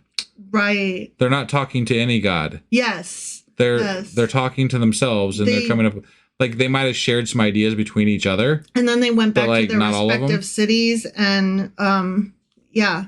Probably Jeremiah was like, dude, what kind of shit are you on over there? The fucking wheels with the eyeballs and the what? Yeah, he's and you're gonna lay on your side for a year and a half? What are you doing over there? And you're rewriting the rules? He's like, I'm just trying to be a fucking double agent over here. Yeah. And you're being fucking weird, man. You're being weird, man. The child will not share the guilt of the parent, nor will the parent share the guilt of the child. That was a long-winded say of everybody's responsible for his own fucking actions. Right. The righteousness of the righteous will be credited to them, and the wickedness of the wicked will be charged against them. Great. Sounds like a much better plan than they had originally when they were doing the long-winded, multi-generational punishments. So.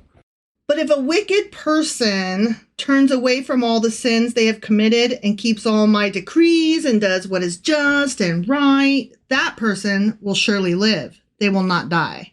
Okay. Okay. So again, long-winded way of saying everybody's responsible for their own shit. Right. None of the offenses they have committed will be remembered against them. Okay. Because of the righteous things they have done, they will live. Wait, so they can do offenses, but they're forgiven because they did more good things? Because they turned away from the sins. Oh. And then they kept all the decrees. So this is maybe like the beginnings of like the forgiveness for sin and stuff like that. Interesting. Yeah, we are literally seeing but if you say sorry right quick before you die, then you still get to go to heaven. It feels, the Old Testament feels like a negotiation with the people that are following this God. And they're negotiating better ways to be, right? Mm-hmm. Like they're like, well, we don't like that aspect, so can we change that? Yeah. And like over time, they slowly start changing some of this, and that's how it morphs into what it ends up being, right? Right. And it really feels like they are just changing things as they go along to make it fit better with what society at that given point wants. Right. This is very interesting to me. I have not seen this before. Right. If you say sorry right quick before you die, you still get to go to heaven and you're good. Yeah. Okay. Yeah.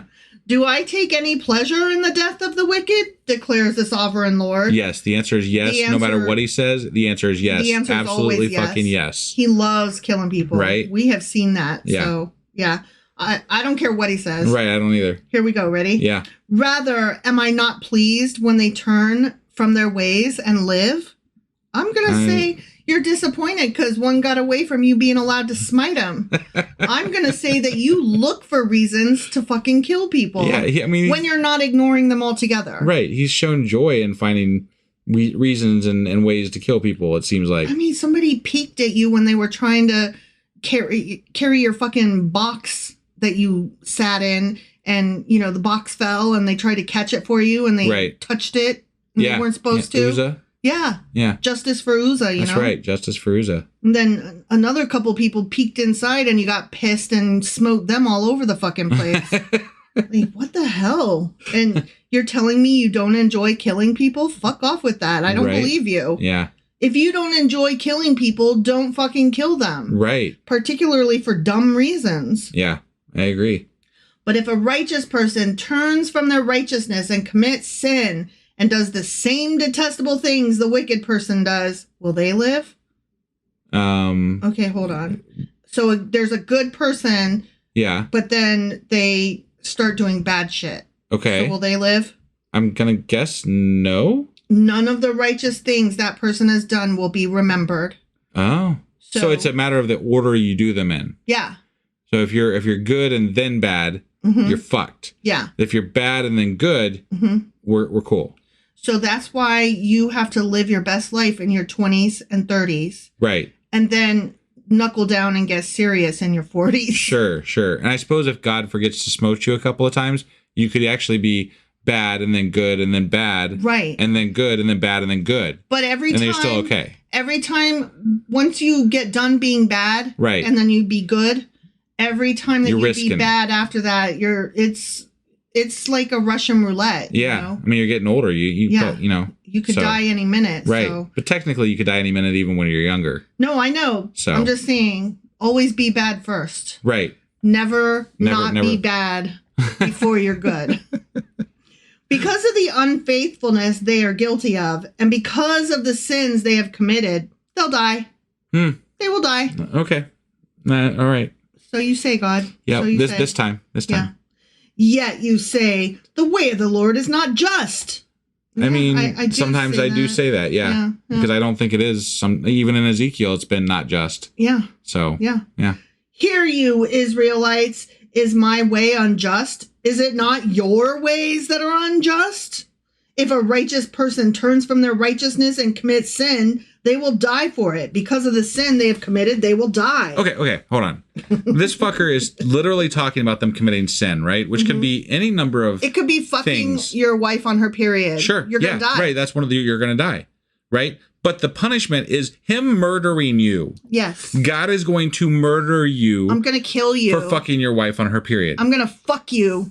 I'm going to fucking kill you if you are having sex with your wife on her period. And they have the fucking nerve to call this sin and morality and what? Yeah. You're going to murder me for doing this thing. Not correct me, not teach me, but murder me.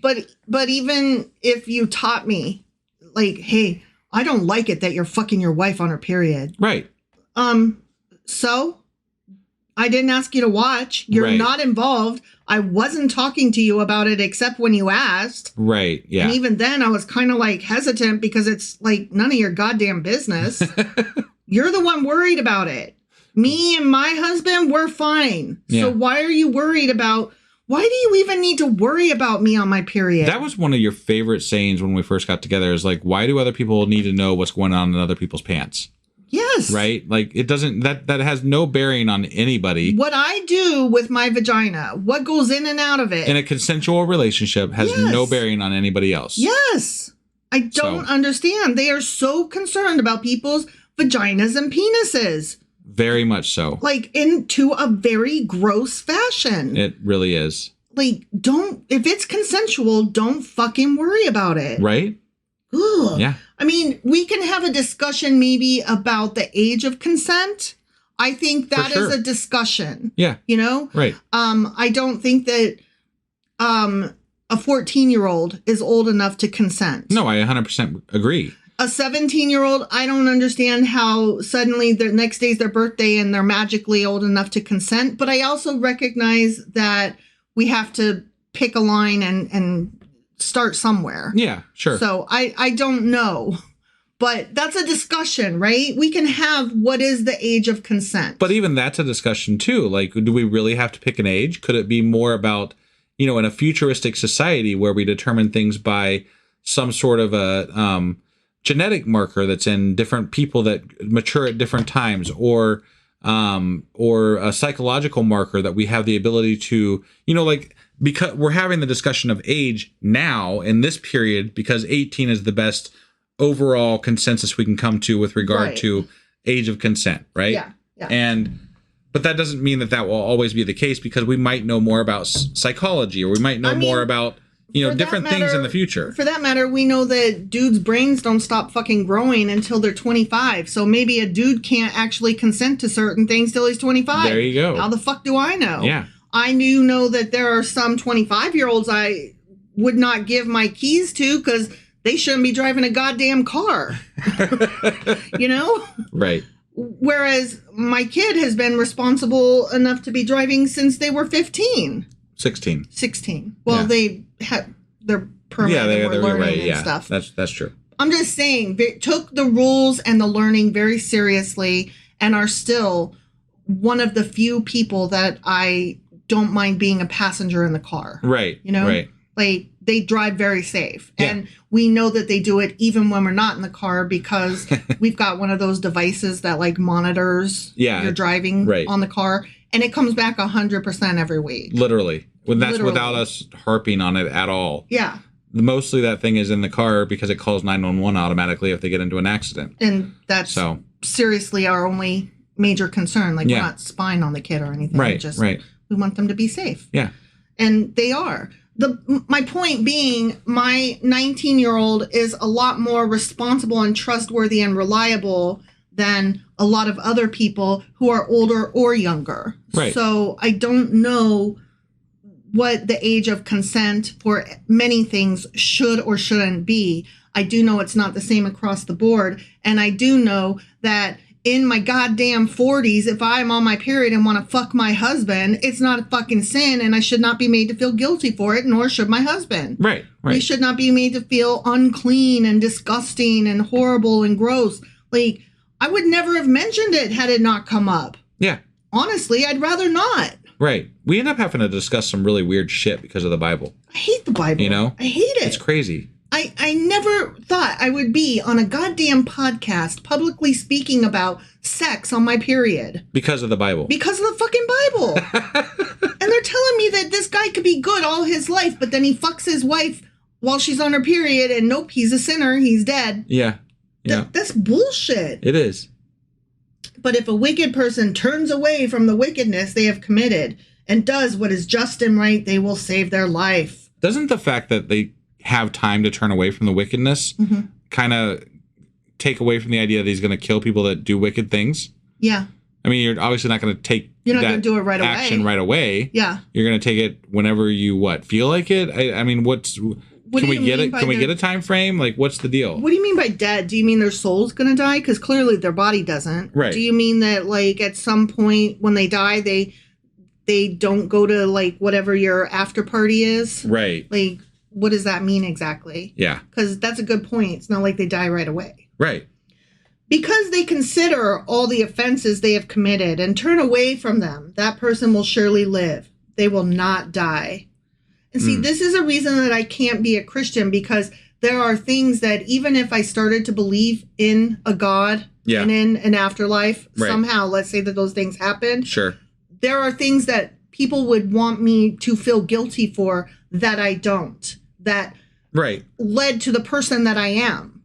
Right. You know? I mean, I think that understanding and accepting who you were is a large part of being a healthy human being. Right. And to shame yourself for the things in your past is not healthy. And I think that's a large part of why, excuse me, religion in general, not just Christianity, but religion in general is an unhealthy practice. Yes. Because it makes people feel shameful about things that they have done or did or are going to do even, that don't necessarily require that much shame. And maybe they did do bad things. I don't know. But is there a point at which, like, you grow from it? Right. Like, none of the things that I did, I think, are things that are bad. But the Bible might. Right. And I don't think that that's a fair discussion, you know? It's not, right. As far as you and I are concerned, it isn't a discussion. Right. It is, our choices as human beings. And, we have grown from who we were in the past, and we are happy with who we are. Yeah. And that's including the bits about who we were. Right. So I'm fine with who I was, I've never had to ask you for forgiveness, and nor have you had to ask me for forgiveness for things that we did or said or were or I've whatever. Always kind of been of the opinion that if you, especially even with a partner, right? Mm-hmm. If you have to apologize constantly to that partner or person in your life for things that you did in your past, that's not a good relationship. No, that's not the person for you. Right. that's an unhealthy relationship, in my opinion. Right. Right. So, and it feels like this is kind of the same relationship people have with God. Yes. You're constantly apologizing for things in your past, and things in your future and things in your present. Like you're right. always never not be apologizing. Right. Always fear the Lord. Never not be apologizing. Yeah. Like, gosh, when do you find time to sleep? And how are you not like always depressed and trying to kill yourself from the misery that this God puts on you? Right. No, it's not good. It's not healthy. Right. Yet the Israelites say, the way of the Lord is not just. Are my ways unjust, people of Israel? Is it not your ways that are unjust? You just said that they say it's unjust. This is the equivalent of, I'm not ugly, you are. Right. Right? Yeah. Like, nuh-uh. Yeah. Like, ooh, good argument, God. Good one. Therefore, you Israelites, I will judge each of you according to your own ways. I feel like if you're God, you wouldn't really actually have to argue with anybody. Right. You literally could just make those judgments and then make them happen, correct? Right. Like the way you want them to be done. Right. Only that doesn't happen, so we're having a hypothetical argument between Israelites and the prophet who is relaying the message of God. Mm-hmm. It's dumb.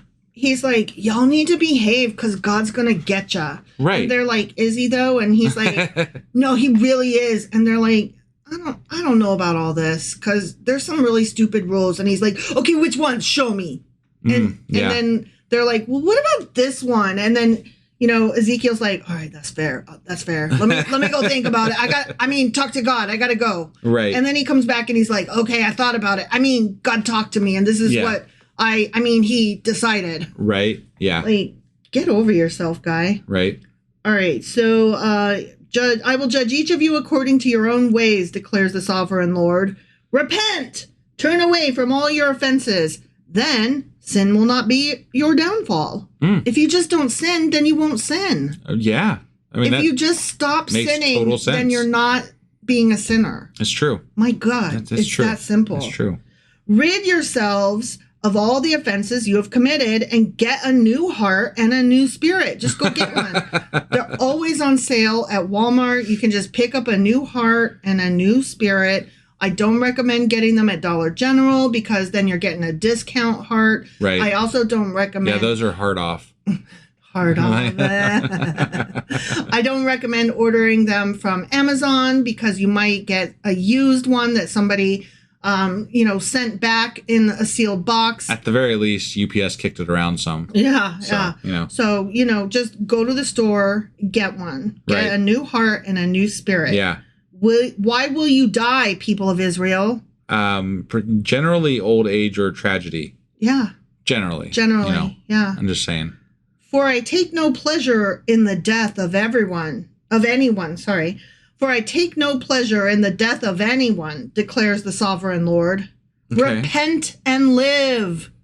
That's a Christian statement if I ever heard one. Right. Repent and live. Yeah. Oh, they borrowed heavily from these prophets. You mean the New Testament did? Yeah. Yeah. Yeah. It feels like it. It's gross. I've never read the New Testament, but it feels you can hear the Christians walking around saying this shit, though. Yeah, no, it's definitely stuff that I am aware of that exists in Christianity. So, yeah. Repent and live. Yeah. All right, that's the end. Oh, that was the end? That's the end. Oh, okay. He does not like to kill people. Repent and live. Apparently, I don't believe that, but apparently, yeah. I had a thought as we were kind of wrapping this chapter up, and it revolved around the idea of the prophets. Okay. And how, there's all these false prophets out there, right? Yes. So this was just more of like a thought that this has nothing to do with exactly with the chapter that we just read, but it's more to do with the fact that we've been reading prophets for 3 books now, right? And so it feels to me like prophets are essentially what a pastor or priest would be today, right? And it strikes me that them reciting what God told them is essentially the same thing as the pastor creating his sermon, right? Just making shit up. Yeah, but to lend it authority, they say, this is what God told me. Yes. Right? Yes. I feel like that's all this is, right? This is just essentially pastors or priests getting their sermon together and saying, this is what God told me, but only saying that because it lends authority to what they're saying. Yes. And that's all this is. Yeah. It's just a fucking sermon. Yeah. And yeah. So these are people. They're regardless of what we're talking about, it's people writing this shit. And a lot of it is just terrible. This particularly was a bad chapter. I mean, I feel like we say that all the time. I mean, yeah. So yeah. I don't know that this one was any worse. I mean, there was the chapter 14 where I fucking went off because he was talking about mass murder, multiple different ways to mass murder people. He was dreaming about, like, I could kill him this way, I could kill him that way. Right. You don't know. I could stuff marshmallows down their throats and let them choke on that. Yeah. You don't know. For fuck's sake. I mean, it's crazy. Yeah. All right. Well, that was Ezekiel chapter 18. Sure as fuck was. And we will be back tomorrow with Ezekiel chapter 19. All right. We'll see you then. Bye.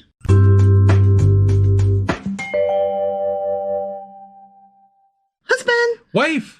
Do you remember what happened yesterday and where the hell we are today? Well, yesterday we read Ezekiel chapter 18. We sure as fuck did. And in that chapter, we actually were introduced to a new concept in the Old Testament that we hadn't come across before, which was personal responsibility and not being punished for other people's sins. As in the sins of our fathers. Right, yeah. Are visited upon us. It was very Jesus-y sounding. Yeah, like, weird. What the fuck is happening? Right. And I'm like, okay. So all of a sudden, Ezekiel gets this new message from God and is like, so no more, 10 generational punishment things going on? Right. And I'm like, did you just rewrite the Bible, Zeke? Right? Yeah. What's going on? I feel like enough people complained and they're like, you need to change that bit. And they're like, okay. Whatever will make you will be God and stay away from the idols, man. But it's God. God's supposed to be infallible, right? Unchangeable. Yeah. And yet, this is a big one. Yeah. It's huge. It is pretty huge. And again, like it's so big that it's like the whole difference between the Old Testament and the New Testament, right? Yeah. Except for that here it is in Ezekiel.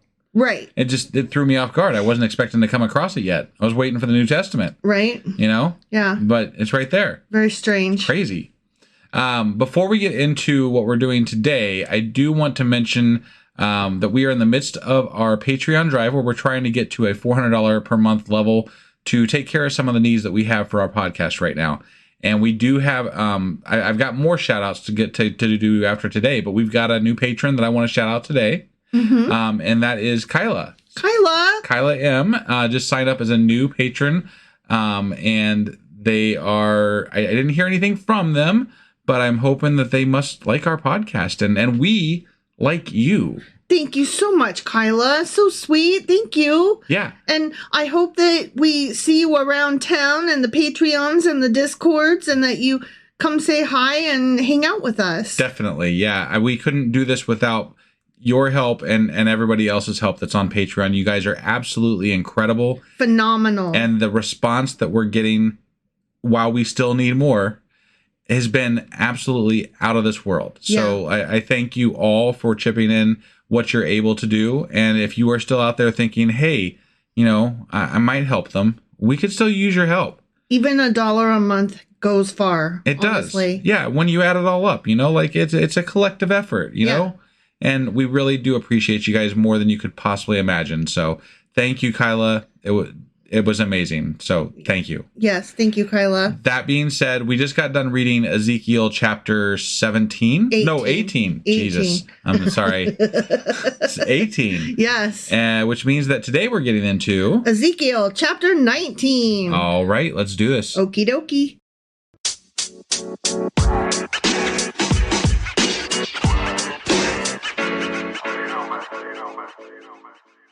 All right, here we are hopping into Easy Kyle chapter 19. Or as I like to call it, Ezekiel chapter 19. Big E, here we go. All right. I believe we're going to be reading a lamentation. What's up with this? We're doing Proverbs and parables. Psalms and parables and lamentations, and there's a lot of weird crap going on in this chapter. It's so Old Testament. Right? With a New Testament font. Yeah. Right. Yeah. Like there's all kind. This is all kind. Like Ezekiel is definitely one of the weirder books we've read thus far. Because it's like what everybody accused Nickelback of being, like all over the page, couldn't pick a style and just stick to it. Right. Like when I woke up one day and everybody hated Nickelback, I was like, why? What happened? And everybody was like, no, we've always hated them because they can't pick a style. They just, one song has nothing to do with the next and they can't pick a style. And I was like, but that's cool. And I didn't get that memo. Yeah. And I still like Nickelback, so fuck off. But anyway, Ezekiel's just like, I don't know what I'm writing, so I'm going to just throw everything at you and hope some spaghetti sticks to the wall. Right. Very weird. Yeah. Take up a lament concerning the princes of Israel and say... Okay. You ready? I'm ready. We got some parable shit coming up. Great. Okay? Yeah, I can't wait. What a lioness was your mother among the lions. She lay down among them and reared her cubs. I have some notes. Okay. She brought up one of her cubs and he became a strong lion. He learned to tear the prey and he became a man-eater. The nations heard about him and he was trapped in their pit. They led him with hooks to the land of Egypt. All I can think of is that last sentence you read just completely went through my brain without processing, because the only thing that was going through my brain was, oh, here she comes. Watch out, boy, she'll chew you up. Oh, here she comes. She's a man-eater. She's a man-eater. Yeah. When she saw her hope unfulfilled, her expectation gone, because, they took him away to Egypt. Right. She took another of her cubs and made him a strong lion. Okay. He prowled among the lions, for he was now a strong lion. He learned to tear the prey, and he became a man-eater. That's Look out, boys. Okay. Yeah. She'll chew you up. Yeah.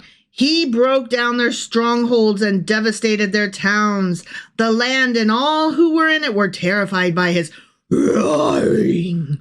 Are we talking about, this is Israel we're talking about, right? Or Judah or something? So like, why don't what is happening stop here? And why don't I just read some notes? Yeah, I'm sure. Okay.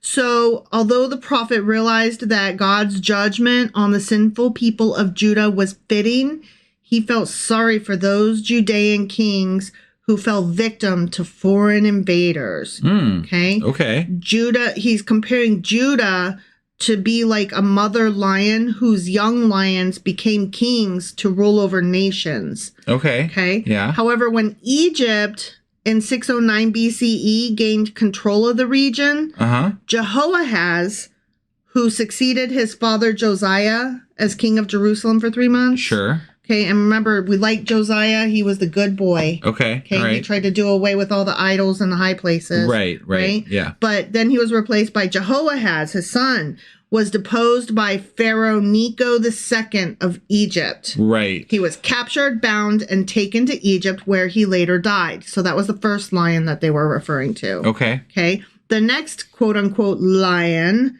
had all the fierce and aggressive characteristics of Judah's next king, Joachim. Okay. All right. So then in verse 5, where it says, when she saw her hope unfulfilled, her expectation gone, she took another of her cubs and made him a strong lion, right? Yeah. It's like, what's all these lions? What? But here's the thing. 2 of the last 4 kings of Judah, Jehoahaz and Zedekiah, were born of the same mother, Hamutal, and the same father, King Josiah. Interesting. Okay. I didn't really realize that somehow. Right. No, I didn't either. They were like full blood brothers. Right. So that's what it means. Like, basically, not just Israel, but the mother saw one of her sons get made king and then fucked up. And then so she put the next one on the throne. Got it. As the next lion. Okay. All right. And Joachim died not in a foreign country, but in Jerusalem. His son and successor, Joachim, was captured and taken prisoner to Babylon. And although Joachim reigned only 3 months, he showed he had the same evil characteristics as his father. Okay. Okay. Yeah. Now, in verse 9, where it says, With hooks, they pulled him into a cage and brought him to the king of Babylon. They put him in prison so his roar was heard no longer on the mountains of Israel. Okay. Okay. That's the fate of Zedekiah, the last king of Judah, who was appointed as a king in Jerusalem in 597 BCE by Nebuchadnezzar II of Babylon to replace Joachim, but who later rebelled and was captured and brought before Nebuchadnezzar in Riblah, where 1, his family was killed, like his sons were killed before, and 2, he was made blind, and then 3, he was taken as prisoner to Babylon until his death. Got it. Okay, so this is all just talking about those fucking kings. Well, I mean that's all well and good, I guess, but like I feel like there's not a lot of love lost between the kings and God in previous versions of what they did. Yeah. Like, I mean, yes, some of them did some good things according to God, but they all did bad things also. That pretty much, except for maybe like Josiah. Josiah was good, I think, all the way till he... But like the rest of them, there were some issues, right? Yeah. Like they weren't perfect. So like, what is this pining over lost kings? I don't understand it. It's not like pining over the kings themselves. It's pining over Judah having lost their kings, having lost their way and thus lost their kings. Okay. And it's more about a leaderless people. And watching, like, we keep having these kings go up and either, be killed or do evil in the sight of the Lord. And, our kings can't get their shit together. And this just sucks. So it's almost like God's acknowledging that Israel had bad leadership. Mm-hmm. But let us never forget, though, that in Judges, they chose to have their own kings. Yeah. That's what the whole Kings and Chronicles was about. Sure. So God's like, yeah, but you guys did this to your fucking selves. So he's like, you have bad leaders because your leaders are human. And look, this sounds like I am like a Bible scholar, like explaining the Bible to you. And like, I understand it because I believe it. And that is exactly not the case. No, I understand what you're saying. Like, I get what you're saying. I don't know how I feel about that because I also know that God has talked about in the Bible, that he is able to change people's hearts. He's able to make things happen. He's all knowing, knows everything's going to happen. Not in this chapter. Whatever. I don't fucking care. It doesn't matter. But he doesn't do those things. Like, instead, he lets things happen to the point where he has to kill off most of his people. Right. And including, like he was talking about, killing children. Like, I mean, it's bullshit. It's bullshit. No, totally. But this is mostly, what's his name? Ezekiel talking. Okay. So, all right. Well, that makes a little better sense, I guess. Yeah. I mean, he's like talking about, the kings having not been the wisest choice and not done what they were supposed to do and leaving the people a mess. Okay. So whatever. Sure. Okay. So then the nations came against him, that second lion. Yeah. Those from regions round about. They spread their net for him and he was trapped in their pit. With hooks, they pulled him into a cage and brought him to the king of Babylon. They put him in prison so his roar was heard no longer on the mountains of Israel. Okay. So my notes got a little bit ahead of me, but that it still sheds light on it. Yeah, okay? Right. So now we're caught up to the notes that I had. Okay. Right. So now we're going on. Your mother was like a vine in your vineyard planted by the water. So, I mean, we're going back to the comparison to vines and shrubs and branches and shit. Right. It was fruitful and full of branches because of abundant water. Its branches were strong, fit for a ruler's scepter. It towered high above the thick foliage, conspicuous for its height and for its many branches. But it was uprooted in fury and thrown to the ground. The east wind made it shrivel. So that would be, invaders from the east. Yeah. It was stripped of its fruit. Its strong branches withered and consumed them. Now it is planted in the desert in a dry, thirsty land. Fire spread from one of its main branches and consumed its fruit. No strong branches left on it fit for a ruler's scepter. This is a lament and is to be used as a lament. The end. But make sure you use this as a lament. You better use this as a motherfucking lament. If you don't use it as a lament, it wouldn't be a lament. So right? That would be tragic, I think. This is not a fucking knock-knock joke over here, guys. Don't do it. Okay? Yeah. This is not what the party clown is going to recite to the kid's birthday. Right. Okay? Right, yeah. Don't do it. Right. Okay? This is not a graduation speech. No. This is not a doctorate dissertation. No. Okay? Yeah. This is not a State of the Union address by the president. Right. Right. Okay? I'm telling you all the things it's not. It's not a driver's license. Nope. Yeah. Okay? So these are all the things it's not. But it is definitely a lament. It's a fucking lament, y'all. So, use it as a lament. Yeah. Definitely. So just to finish up where we were, Judah is pictured also as a strong, healthy vine, and her kings as fruitful branches of that vine. Okay. Okay. And the vine then withers and is taken along with its last rightful king. And that would have been Joaquin. Not its last king, its last rightful king. Okay. Yeah. All right, fair enough. I know, because we were both like, wait a minute. Yeah, there's Zedekiah, right? Yeah.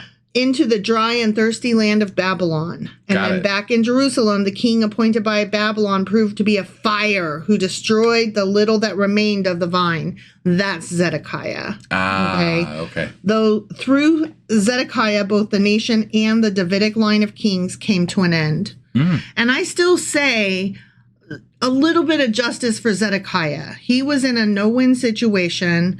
There was no way as a puppet king trying to make more than one party happy and stave off invasions from all sides. Right. And he was never going to make a good leader. No, and I think he did attempt, based on our reading of the Bible, he did attempt a couple of times to kind of take the Israeli side of the conflict between Babylon and Israel. Yeah. And it didn't work out so well for him, no matter what he did. Right. People either didn't like him for taking Babylon's side, or Babylon fought against him for taking, Judah's side. So, right, exactly. And I mean, let's not forget, this whole time, the kings just before him had been either placed on the throne or been killed by Egypt. So the same time that he's dealing with fucking Babylon, and he's got Jeremiah, this goddamn double agent, running around fucking shit up. Yeah. He's also legit still dealing with Egypt. Right. Yeah. Like, let's not pretend that it was only Babylon. Right. That's true. That's true. You guys going to help us? Are you guys our friends? Yes. Oh, but no. Oh, yeah. Oh, but no, though. Right. Yeah. So, I mean, I just feel like he's got a bum rap here. I mean, yeah, like you said, it was not easy. It couldn't have been easy. So. There was nothing he could have done. Yeah. So I just think that it's shitty to say, like, Zedekiah fucked that up. Did he? Or was it just a shitty situation? Right. Like, he walked into a fucking wreck. It was definitely a shitty situation. Yeah. For sure. And also, since he was placed there by Babylon, I think it's really shitty to be like, oh my God, he was totally doing what Babylon wanted. Like, yeah, no kidding. Babylon put him there. What was he supposed to do? It's fucking Judah against goddamn Babylon with the Chaldeans and all the other Assyrians and shit. Right. Fuck off. I'm sorry. I just have a lot of sympathy for him. Yeah. No, I got it. Yeah. So, okay, we're done with that, though. Awesome. All right. Well, so that was Ezekiel chapter 19. Yes, it sure as fuck was. And don't forget to use it as a lament. It's going to be a lament, guys. I just lamented but was angry. I don't know. Decide for yourself if anger can be in a lament. I sure. Yeah, maybe. I mean, did I do it wrong? I don't know. You decide. But we'll let them, That's what I'm saying. Y'all let us know. All right. Thanks for joining us tonight, guys. That was Ezekiel chapter 19. And we will be back tomorrow with... Well, I have a question for you. Tomorrow is Saturday. Yeah. So Are we going to go ahead and do Ezekiel chapter 20? Or are we going to do a Q&A over 4 chapters? Or are we going to do both? Are we going to do the Q&A on Sunday instead of Saturday? Because it's a book club? I honestly don't know. Okay. So we'll have to discuss that. But I think maybe we only did 4 chapters, like you said. So maybe what we could do, and we did, we kind of covered this chapter that we just did today. So that only really leaves us with like 3 chapters to cover. So what if we did like the, Ezekiel chapter 20 with like a little bit more of a Q&A at the end of it or something? Okay. That might make some sense, right? Yeah, we'll see. We'll see. I mean, the Sunday is normally a book club. Because we did a Patreon last weekend, so I don't mind if we need to skip out on the book club this week. That might make. We'll talk about it. This is how we plan. Yeah, we're planning right now here on the air because that's the smart way to do it. So. You are hearing us figure out what the fuck our lives are. I'm sure you guys love this bit where we plan what we're doing the next day and at the end of the week, because we're like, we literally don't know when we're sitting here planning it while we're wasting your drive to work. Yeah. Or whatever you're doing, your exercise routine or your morning cup of coffee. You're sitting here listening to us plan our fucking podcast. No, what you're listening to is us admitting that we do not have our shit together and we know not what we do. Right, yeah. Forgive us. So regardless, we will be back tomorrow with something. Right, that is correct. So, that is a fact. Yeah, so that being said, we'll see you guys tomorrow. With something. Bye!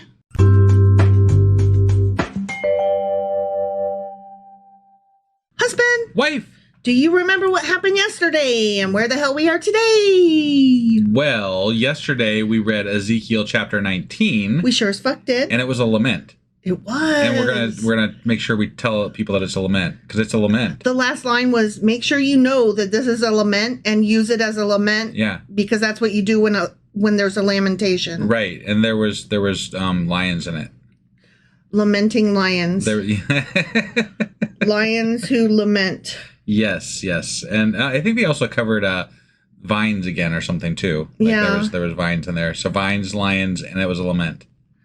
Lions and vines and laments. Oh my. Yeah. Yeah, it is what it was, It is what it was. Yeah. So that was Ezekiel chapter 19. Yes. And obviously we've decided to do our regular run today. We're going to do an episode. But before we get into saying which episode we're doing, which I'm sure you've all guessed by now which one it is we're doing. It's the next one. But it's the next one, yeah. Yeah. But before we do that, we've got a special shout out to do today.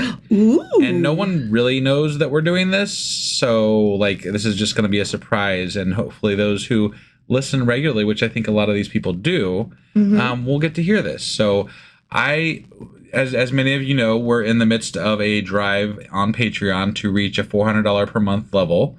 And I wanted to take a minute to shout out some of our all-time top contributors. Oh, okay. These folks have really, they're making this easier for you all to have a wonderful podcast that is here and doing the things that we're doing. So you should give them a big applaud.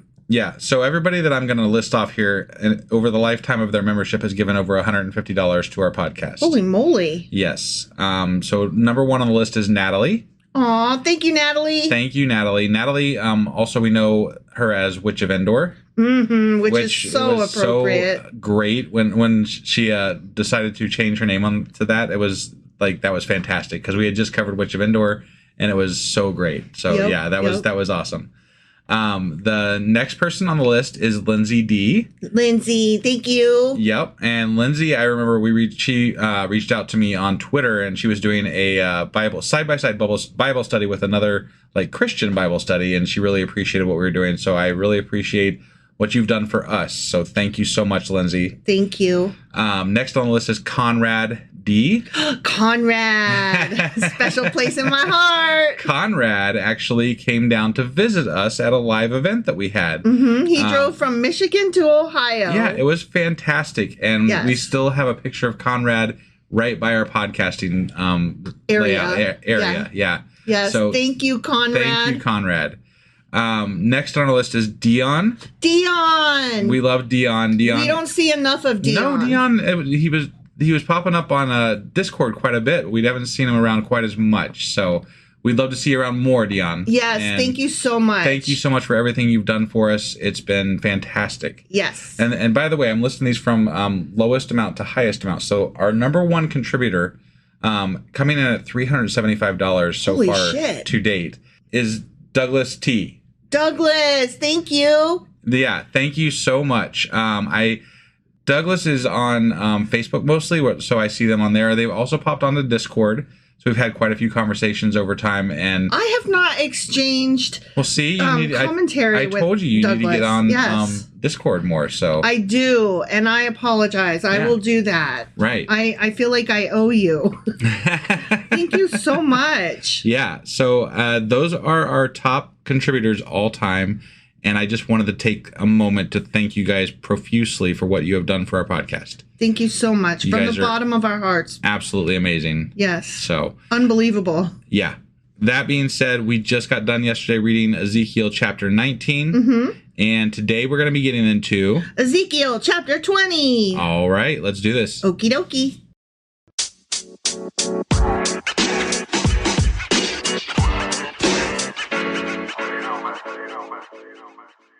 All right, we are hopping into Ezekiel, or as I like to call him, Ezekiel, chapter 20. That is correct.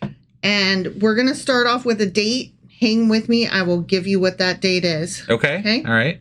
In the 7th year, in the 5th month, on the 10th day, some of the elders of Israel came to inquire of the Lord, and those fuckers sat down in front of me. Ezekiel. Yeah. Okay. Me, Ezekiel. It seems like they do this a lot. They do. Let's see. That date is scroll. It is somewhere in July or August of 591 BCE. Okay. All right. Yep. So just to... So like 6 years after the second round of exiles. I could not tell you because I don't retain dates. 597 was the first exile, or the second exile. Okay. I will take your word for it. Yep. Then the word of the Lord came to me. Okay. Yeah. So while these fuckers are like, what is God But is he going to float off to Jerusalem this time, or is he going to stay put? God's going to go off. Oh. According to the notes that I see. I read. That should be fun. Son of man. Yeah, mere human. You worm. Speak to the elders of Israel and say to them fuckers, this is what the sovereign Lord says. Okay. Have you come to inquire of me? As surely as I live, I will not let you inquire of me, declares the sovereign Lord. Okay. Why? Will you judge them? Will you judge them, son of man? You mere human. Will you judge them, son of man? You fucking worm. Okay. Then confront them with the detestable practices of their ancestors and say to them, he's like, can you even believe of the nerve of these motherfuckers right here? Yeah. Coming and asking me stupid questions. Right. Because y'all are, you aren't going to confront, like he's talking to them because they're other prophet-y type people, I guess. Right. Or something. They're just the elders. And he's like, you won't even confront the people that have fucked up so much over the, all the time. They're fucking up all the time. Yeah. He's like, are you talking to me? Really? For real? Are you sure? Right. Why?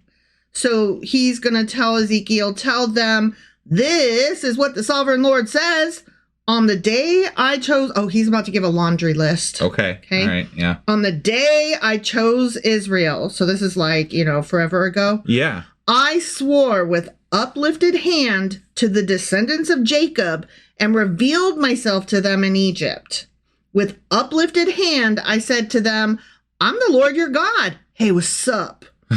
On that day, I swore to them that I would bring them out of Egypt into a land I had searched out for them, a land flowing with milk and honey, the most beautiful of all lands. Except for that we know now that probably never happened. Well, and if you're God, why did you have to search?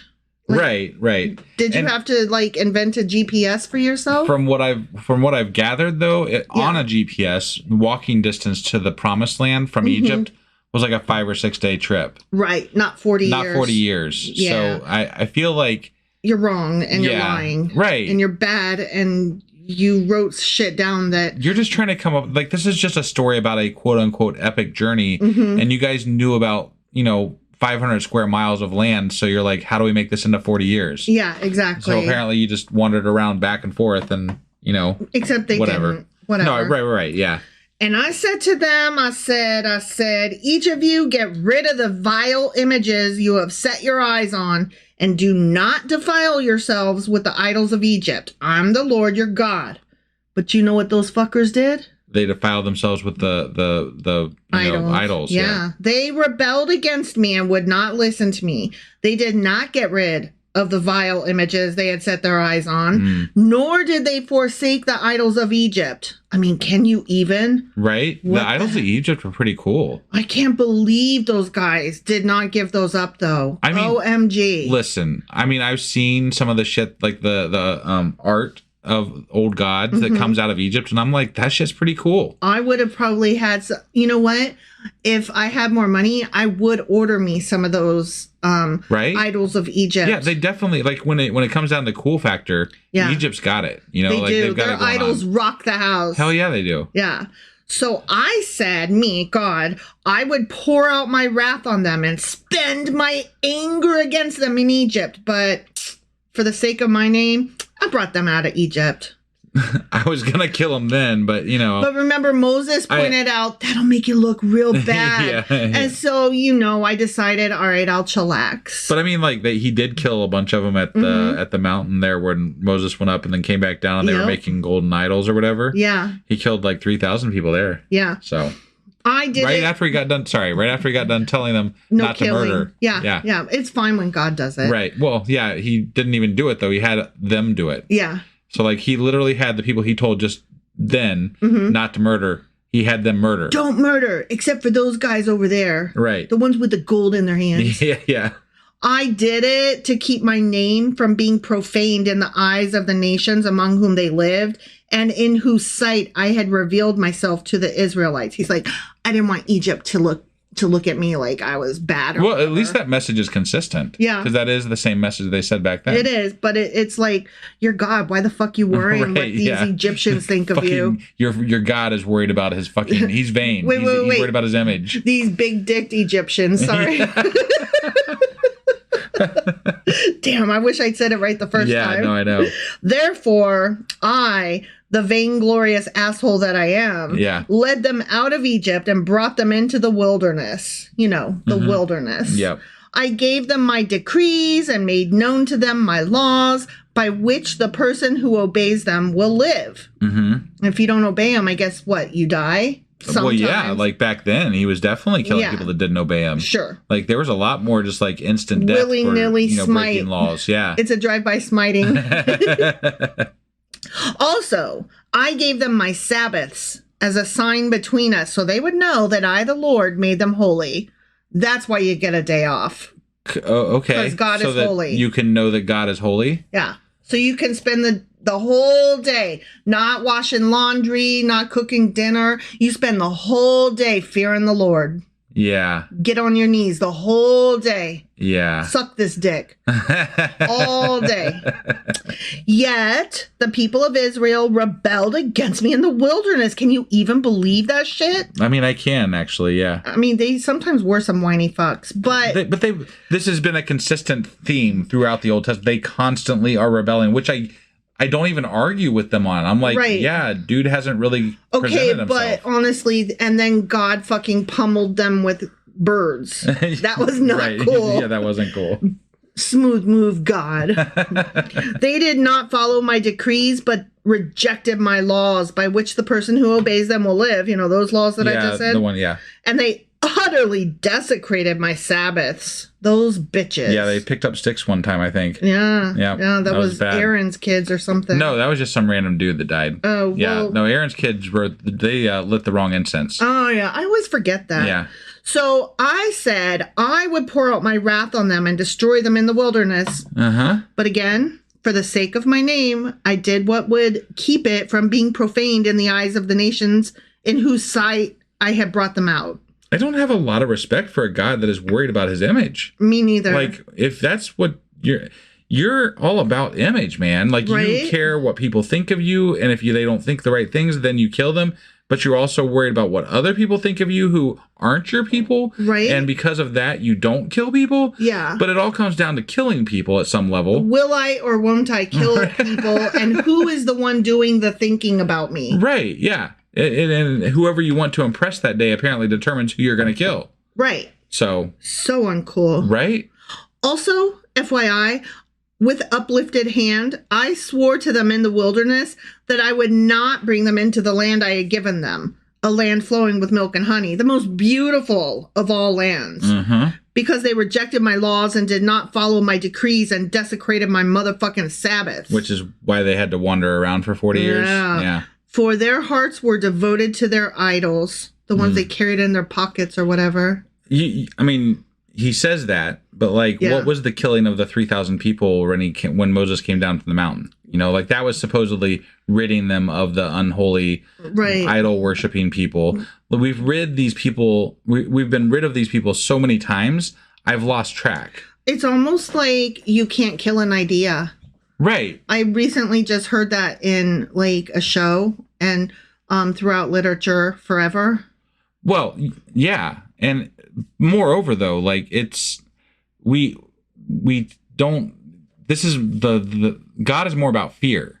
Like this is more about, they don't actually respect or worship God so much as they fear the repercussions of what happens when God is angry. Right? Yeah. Which is also the same fear that they have of the other gods that they worship as well. They just serve different purposes in their lives. Right. And so there's nothing special about Yahweh to these people because they obviously never chose him to be the single one monotheistic God for, thousands of years. Right.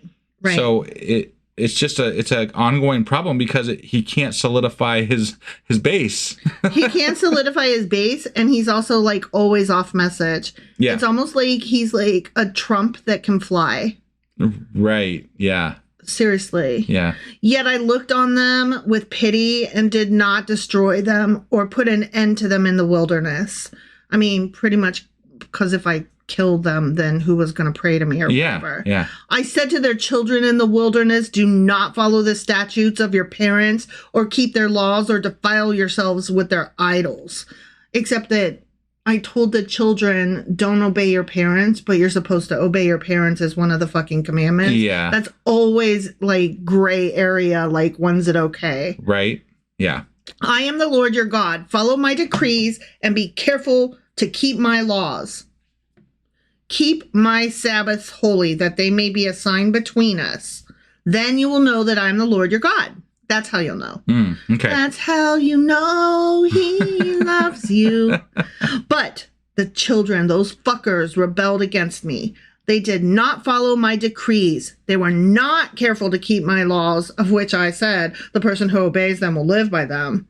And they desecrated my fucking Sabbaths. They're always desecrating your fucking Sabbaths. Yeah. So I said I would pour out my wrath on them and spend my anger against them in the wilderness.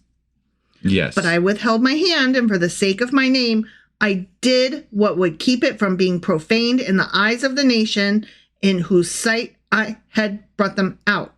Okay. So he keeps worrying about... He's worried about his image and other people's views. Okay. He's like, I'm always scared the Egyptians are going to think that I'm shitty and mean. Right. And I don't want them to think that. Or moreover, that he can't control his own people. Right. Like, ugh, some god. Right. You can't control your people, and you're so mean and evil that you killed them all. Right. Wow. You suck. What would have happened if God would have killed all of his people? I wonder about that, right? Like, he would have died out. I guess. Yeah. He wouldn't be, there would be no people for him to have, right? So just that God, Yahweh, would just not exist. Right. Because what would he have to choose a new one or something? Right. Yeah, like it's not gonna happen without him having some people. Right. So I mean, that's really why you didn't kill him. Right. You needed somebody to yell at. Because there was plenty of gods before the Israelites, right? Yep. So that's what they're in trouble for. He didn't exist then. Right. And he only existed since then. So something happened, and then he was written into existence by man, and now, And he refuses to go away. Right. OMG. Also, with uplifted hand, I swore to them in the wilderness that I would disperse them among the nations and scatter, smother, cover them with the countries. Yeah. Okay, just scatter them. Right, yeah. because they had not obeyed my laws, but had rejected my decrees and desecrated my Sabbaths, and their eyes lusted after their parents' idols. Ugh. Okay. So I gave them other statutes that were not good, and laws which they could not live. I defiled them through their gifts, the sacrifice of every firstborn, that I might fill them with horror, so they would know that I am the Lord. Wait, okay. He's saying he gave them idols? Apparently. I think what that means is that he allowed them to go about their business and be gross. Okay. And he's like, fine, fuck yourselves. I don't care. Got it. And so he's twisting like what they were already doing into he allowed it to happen. Okay. And it's like, no, they were already. You just got through complaining about how they were already. Yeah. You don't get to take credit for that after. Well, I mean, they're writing him as a god who knows everything, so they have to kind of make him seem like he's in charge, even though he's not. So okay, but still, he's like, fine, be bad. You keep being bad all the time. You're always bad. You keep being bad. Fine, be bad. Just keep being bad. I'm letting you be bad. See how I let you be bad? And right. I'm like, you didn't let them. You were pissed about it. They were already being bad. Right. Like, retroactive, but I let that happen. Yeah. Then why were you pissed? Right. Like, stop, you weirdo. Therefore, son of man. You mere human. You fucking worm. Speak to the people of Israel and say to them, this is what the sovereign Lord says. In this also your ancestors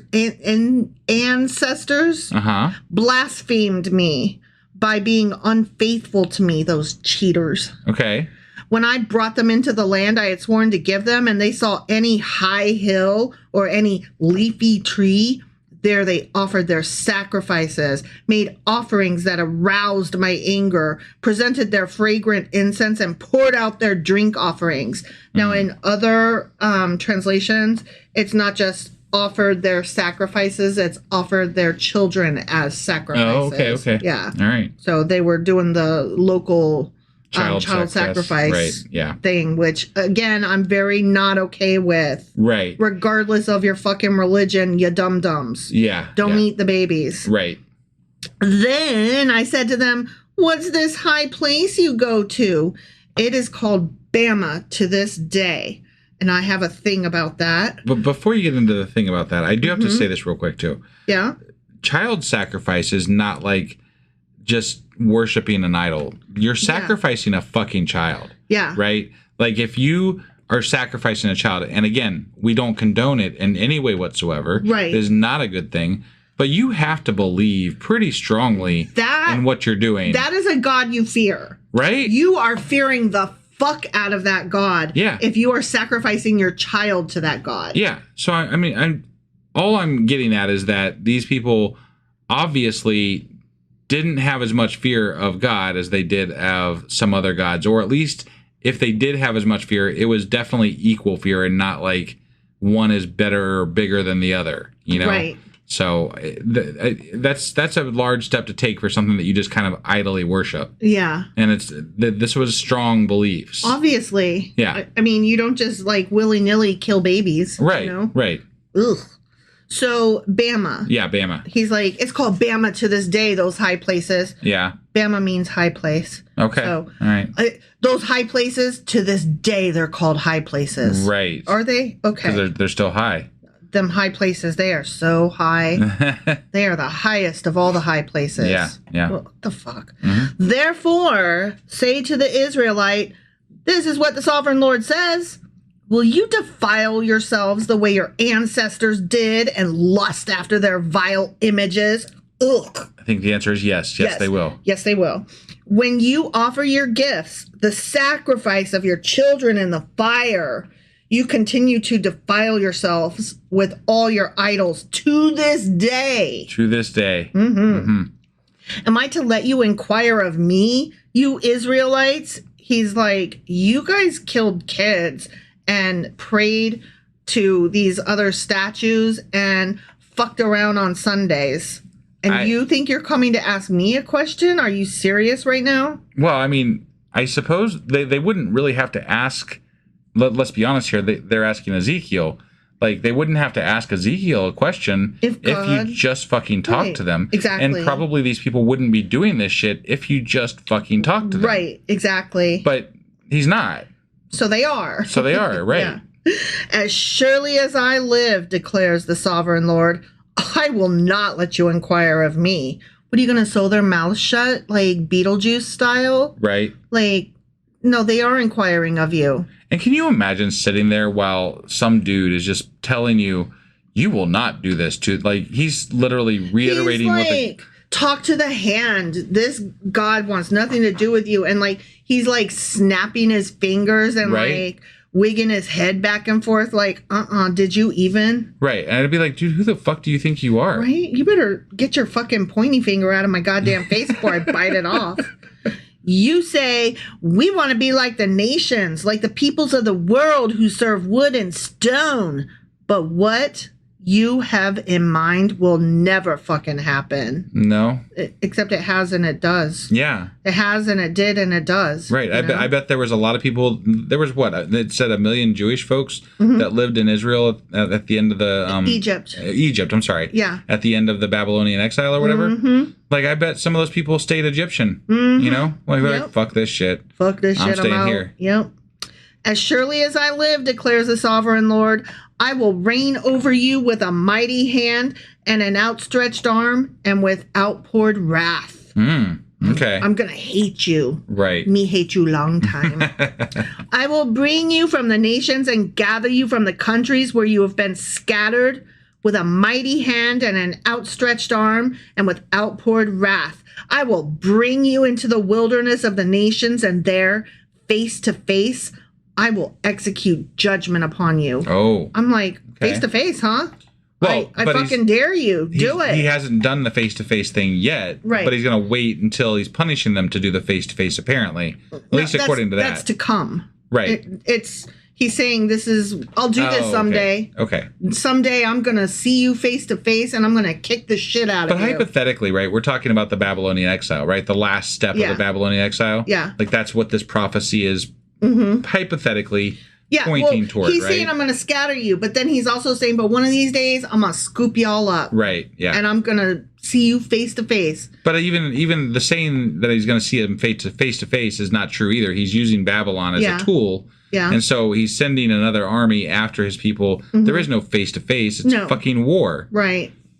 As I judged your ancestors in the wilderness of the land of Egypt, so I will judge you, declares the sovereign Lord. I will take note of you as you pass under my rod. Yeah, I will. And I will bring you into the bond of the covenant. So they're going to touch each other's balls and make promises. Right, yeah. That's what God really wants. After they pass under his rod. They're going to pass under his rod, and he's going to be like, while you're down there, touch my balls, touch my balls, fear the Lord, touch my balls. I will purge you of those who revolt and rebel against me. Will you, though? I feel like you won't. I feel like you won't either, yeah. Right. And you haven't. Right. And supposedly you could. But you won't. Right. Although I will bring them out of the land where they are living, yet they will not enter the land of Israel. Then you will know that I am the Lord. Okay. Okay. As for you, people of Israel, this is what the sovereign Lord says. Go and serve your idols, every one of you. But afterward, you will surely listen to me and no longer profane my holy name with your gifts and idols. From my holy mountain, the high mountain of Israel, declares the sovereign Lord, there in the land of all the people of Israel will serve me, and there I will accept them. So go worship your shit, but then you'll stop, and then you're going to worship him on the holy high mountain. But just the one. Just the one. Not the other. Not the other high places. Not the Bamas, just the Bama. Right, yeah. Right? Okay. There I will require your offerings and your choice gifts along with all your holy sacrifices, but not your kids. Right. Except that one time that I wanted, what's his name, Jacob maybe, to sacrifice Israel, but then I decided, or Isaac. Right. But then I was like, just kidding. You don't have to kill him. It was Abraham. That's what I said. No, it wasn't. I know. Yeah. I will accept you as fragrant incense, when I bring you out from the nations and gather you from the countries where you've been scattered, and I will be proved holy through you in the sight of the nations. So he's like, oh, then everybody will think I'm awesome in all those other places that I shouldn't give a shit about, right? Because they're not my people, but obviously I do, I can't wait till those other places that aren't my people, because it's all about image. Worship me, yeah. You aren't anything if your enemies don't think well of you. Yeah, I guess. Then you will know that I am the Lord. Okay. When I bring you into the land of Israel, the land I had sworn with uplifted hand to give to your ancestors, there you will remember your conduct and all the actions by which you have defiled yourselves, and you will loathe yourselves for all the evil you have done. Okay. You will know that I am the motherfucking Lord when I deal with you for my name's sake and not according to your evil ways and your corrupt practices, you people of Israel, declares the sovereign Lord. That's pretty great stuff, right? That's pretty great. All right, so now we have another 5 verses that, according to everything that I've read, should actually belong to the next chapter. Okay. Because that's what it has to do with. So that is kind of like the end. Got it. Except that then we're like, now we're moving into something else, but not it's still relevant to what we just talked about. Yeah. Got it. Okay. So anyways, ... later. Yeah. The word of the Lord came to me. And I'm like, did it? Right, did it? Mm-hmm. Son of man. You mere human. You fucking worm. Yeah. Set your face toward the south. Preach against the south and prophecy against the forest of the southland. Say to the southern forest, hear the word of the Lord. This is what the sovereign Lord says. I'm about to set fire to you. Whee! Oh. And it will consume all your trees, both green and dry. The blazing flame will not be quenched, and every fucking face from south to north will be scorched by it. What is this south shit? I don't know, but I'm gonna kill all of you because killing is awesome. But like, because is south like the Edomites and the like the people that were like across the Jordan River? Is that who the South is referencing? I'm not sure. Okay, but it's some other conquering people. Tribes or whatever. Well, but it sounds like he's prophesying against Jerusalem here, like, or against the Israelites. Yeah. Not like this doesn't sound like he's talking about foreign lands. It feels like he's talking about Israelites. Yeah, and he's saying people from the south are going to come get you. That's not what it sounded like to me. Oh, wait, hold on. Set your face toward the south, preach against the south, and prophecy against the forest of the southland. Right. So it sounds like he's saying, because he said the forest is going to catch on fire and blah, blah, blah, you know. Oh, because Israel is south of all of the, like, Babylon and all that. Right, but it's just the first time I've heard him reference it as the South. Like, you're that's the South. A weird way to say it. You're so South, right? Yeah. Okay. But I guess the reason I ask is because it sounds like he maybe is talking about a different people. Like, the people who were part of Israel originally. I see what you're saying. But now are no longer. I can't remember what all the different tribes were, but you know the 10 ones, lost tribes of Israel or whatever. But the ones that were specifically across the Jordan, right? Right. Like they were south of the rest of Israel there. Yeah, I don't know really, but I get what you're saying. Yeah. Yeah. So whatever, he's saying that I'm gonna burn your shit. Okay. Everyone will see that I, the Lord, have kindled it. That's the important part. Okay. All right. It will not be quenched. Then I, Ezekiel, said, Sovereign Lord, they are saying of me, isn't he just telling parables? The end. Okay. Oh my goodness. Like the God Ezekiel, hey dude, he says he's gonna kill everybody. Is he? But isn't that just like it's kind of like a joke, right? It's kind of that's fake. He's just a hyperbole. Right, yeah. He's stretching the truth a bit, you know, maybe. Exaggeration. Is that what's going on here? Like overkill. Like he's just mad, right? Like, right, yeah. You know, kind of like when I get mad and I'm like, oh, I'm going to kill you. Like, I'm not really going to kill you, right? Like, I'm not actually going to set fire to, right, you know, your house or whatever. Right. Yeah.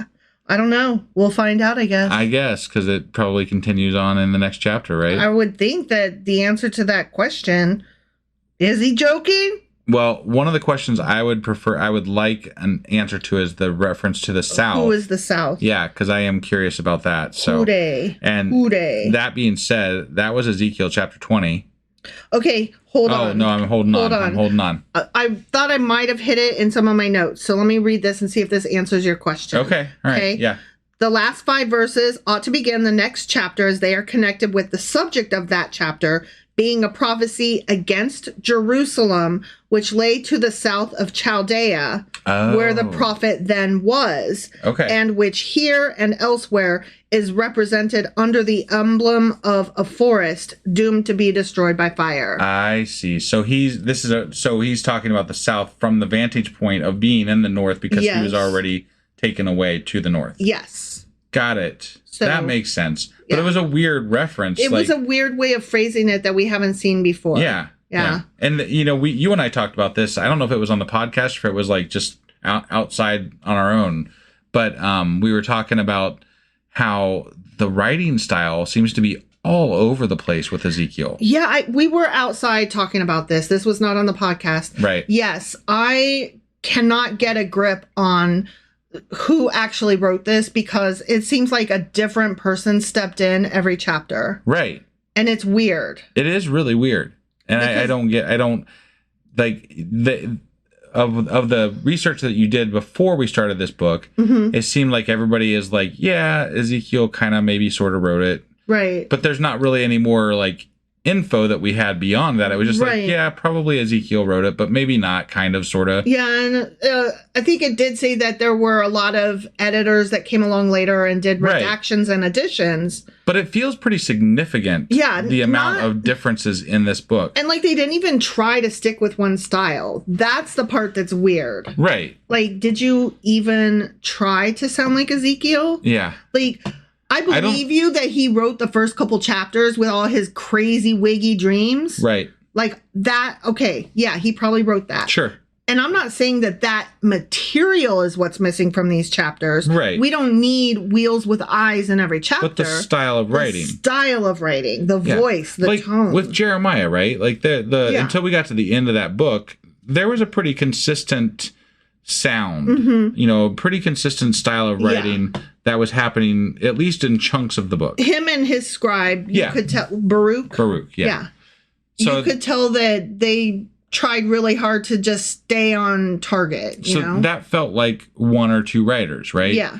But I can't get a grasp on like what's going on from one chapter to the next in this one because it's completely different. And it's not just that the tone is different, like the subject matter seems different. Like sometimes it's like, in the beginning he's like giving his dream of weirdness, right? Yeah. And then suddenly we're like in fucking Deuteronomy, fire and brimstone, fuck everybody, kill them, die. And it's like, whoa, guy, where did this shit come from? And then we're talking about fucking lions and vines. Right. And then there's like an entire rewriting of the rules. Yeah. Like, oh, and by the way, we're not going to do the sins of the fathers thing, on the sons. I was thinking about that actually. The entire concept of what he laid forth there almost negates the idea of having to have Jesus come down and die for people's sins. If you don't have to suffer for the sins of your father, like you just have to ask for forgiveness. Yeah. That's essentially the same thing that happens when Jesus comes. Yeah. So what's the point of killing his only son or whatever? Yeah. To do the same thing that Ezekiel said God said is already happening. Right. Exactly. It negates the whole purpose of Jesus. It really does. Which is crazy. I mean, that's just insane. Yeah. So that's a really good insight because you're absolutely 100% right. Like, I'm sorry, why Jesus again now? Yeah. I mean, if we're taking this at its word, right? Yeah. It doesn't make any sense. Yeah. So that really bothered me. And it was something that I kind of have been thinking about over the last couple of days. It's almost like the more that we read about Judaism, the more unnecessary and stupid Christianity becomes. Right. Because Judaism, which is like the root of it, is kind of crazy enough and stupid enough on its own and has it already set up. Well, yeah, and that's, I mean, what we're finding out by reading the Old Testament, and I'm so happy we're doing this. Same. Is that the New Testament what I do know of it, many of the concepts are stolen directly from the Old Testament, from what I can tell. Yeah.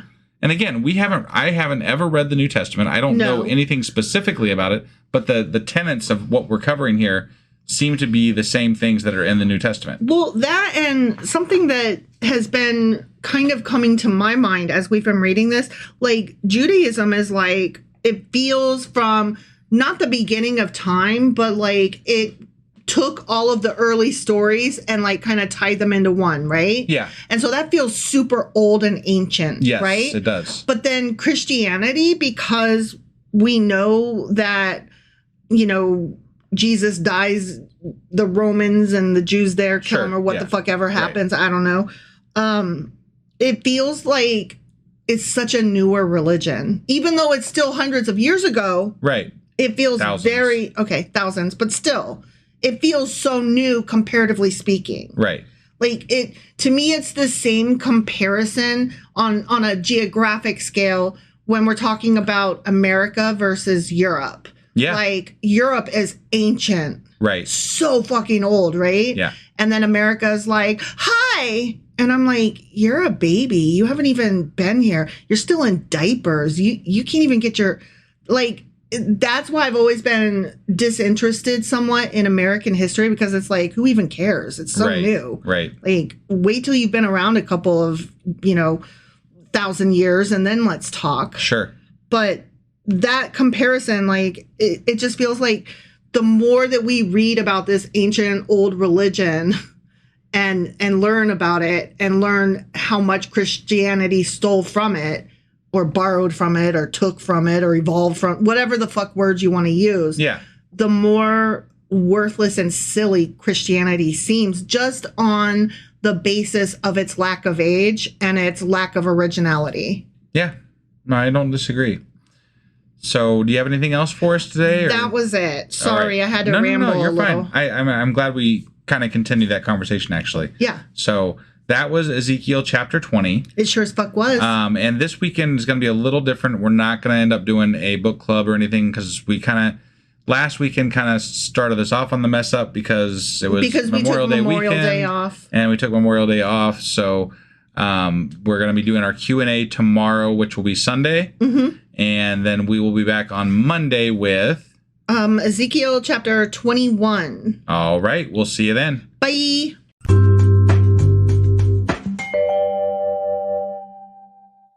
Husband. Wife.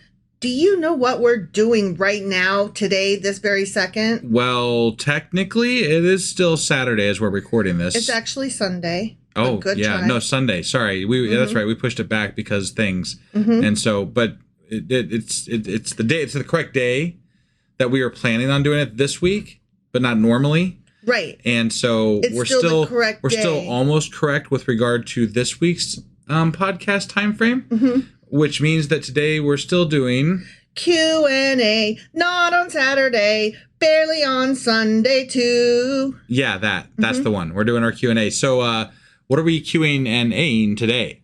We're going to talk about salt on babies. Salt on babies, huh? I always put salt on my babies before I eat them.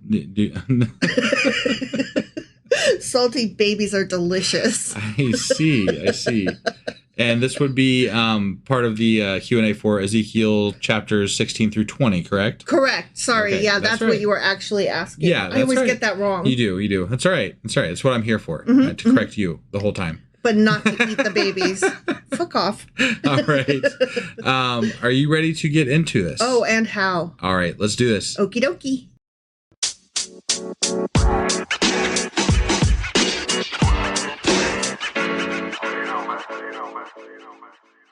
All right. So do you remember this verse in chapter 16 of Ezekiel? Ezekiel, yeah. Mm-hmm. On the day you were born, your cord was not cut, nor were you washed with water to make you clean, nor were you rubbed with salt or wrapped in cloths. I do, because I only remember it because I thought it was odd that they said that the baby was rubbed in salt. Yeah, like we kind of mentioned it, but like, what the fuck? But then there was so much else that we just kept going. I almost said something about the salt at that point, but I'm just like, Well, it must have just been some sort of older ritual thing, whatever. I didn't really think too much of it at the time, I guess. So right. But you did mention that we were talking about salt today. That's what we're referencing. This is when God or Ezekiel was comparing Israel to a baby that God just found, in an open field. Right. And he was like, and then I took you in and I fed you and clothed you and then you grew up to be a whore. So I was like, hang on, before we get to the whoring, can we talk about the salting? Sure. So I started with the apologists because that's what I always do. Yeah. And they're like, salting the child, the skin is rubbed with salt to make it firm and clean. Blah, blah, blah. Sure. Cutting the cord, washing, rubbing down the baby with salt, and clothing the newborn were customary traditional acts, lending legitimacy to the legal claim of parenthood over the baby. And these are things that I would have assumed. Yeah. Like that sounds legit. You just rub it with salt, yeah, right, to clean it up. I mean, I don't know. Again, I don't know why you would, rub your kid in salt. Well, but hey, we'll talk about it. Who am I to judge practices of 2,000 years ago? That's maybe all they had to do something that needed to be done. Yeah. So, it was more like 2,500 years ago. Whatever. Long fucking time ago. In the neglect and abandonment of the infant, the parent legally relinquished all rights and responsibilities for the child. So wait, if you didn't rub your baby with salt, you lost your kid? It wasn't just rubbing it with salt. It was washing it and clothing it, and doing all the things you're supposed to do when your baby is born. So what? Like, then they just abandon, then relinquishing claims to the kid means what? Like, does it go up for ritual sacrifice at that point? Does it? Yes, sometimes. Sometimes if a family had too many kids and couldn't afford it, they would relinquish their rights to it. They might either offer it up for sacrifice or they might leave it out in the woods. Or if it was born with a deformity, that means the devil got into it and they're like, fuck this child. Got it. So, they weren't like real... So maybe sometimes people on purpose didn't perform the rites because they didn't want a deformed baby or something, I would imagine. Yeah, exactly. That's kind of not cool. So they would, either give it up and not do all the things and just leave it. Okay. Or they would sacrifice it or whatever. Okay. Yeah. All right. Yeah. So many societies today still practice traditional methods to protect babies from magic, witchcraft, or the evil eye. And one of those practices is rubbing the baby down with salt. Yeah.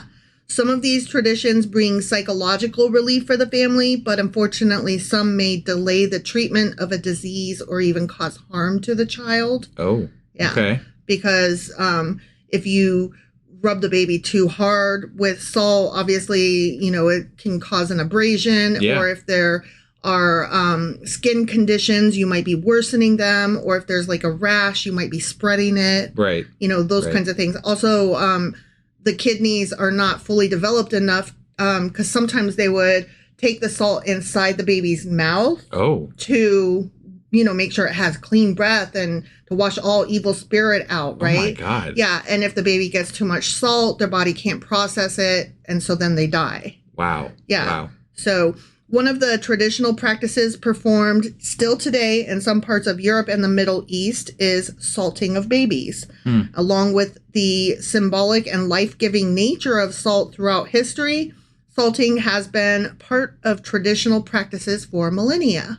Okay. So some of it is because salt has always been seen as this preserving thing. Yeah. It preserves meat, makes it last longer, that kind of thing. So it was viewed as this magical property. Well, I mean, society essentially was able to start staying in one place because they could store and preserve food. So, I mean, like, this was a big fucking deal for society in general. Just like the salt alone is amazingly important to humanity. Yes, and it was often used as some kind of part of sealing an agreement in various celebrations or like marriages. Like, for example, we had all of our family combine salt into one container. We did. And I actually liked that. I mean, it was based on a religious, there was some religious connotation behind it, but not as much as like we agreed. Well, there was just as much religion as pagan. Right. Like, we didn't do it because it was a Christian thing. Right. We did it because we just liked the idea behind it of combining our families, but we didn't want to do, like, the unity candle because that was too right. stereotypical and Christian. Yeah. But it was a matter of, like, with our ceremony, it was a matter of mixing the salt so that we could never separate out. Yes. Like, you know, you couldn't separate all the salt from the different groups or whatever. Yeah, so we were all one family and one group. Exactly. And I liked the symbology, symbolism of that. So. Like, some of our family thought it was kind of silly, but I've still got the salt. Yeah, I see it right now. I'm looking at it. It's like one of the few pieces of, like, sentimentality that we grant. Right.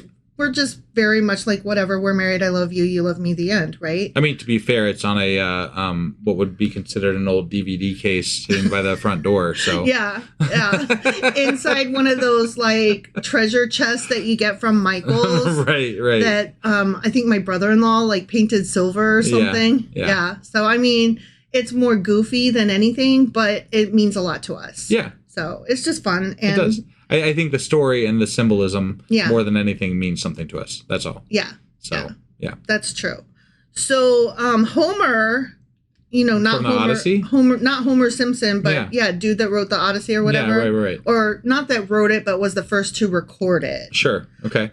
He said that salt was a sacred substance, and Plato described it as a dear substance of the gods. So I mentioned those just to kind of bring home the fact that it's not just that we think that it's been highly revered throughout history. Right. It actually is recorded historically as being revered. Right. So salt thrown into the water is thought to increase its sacred properties.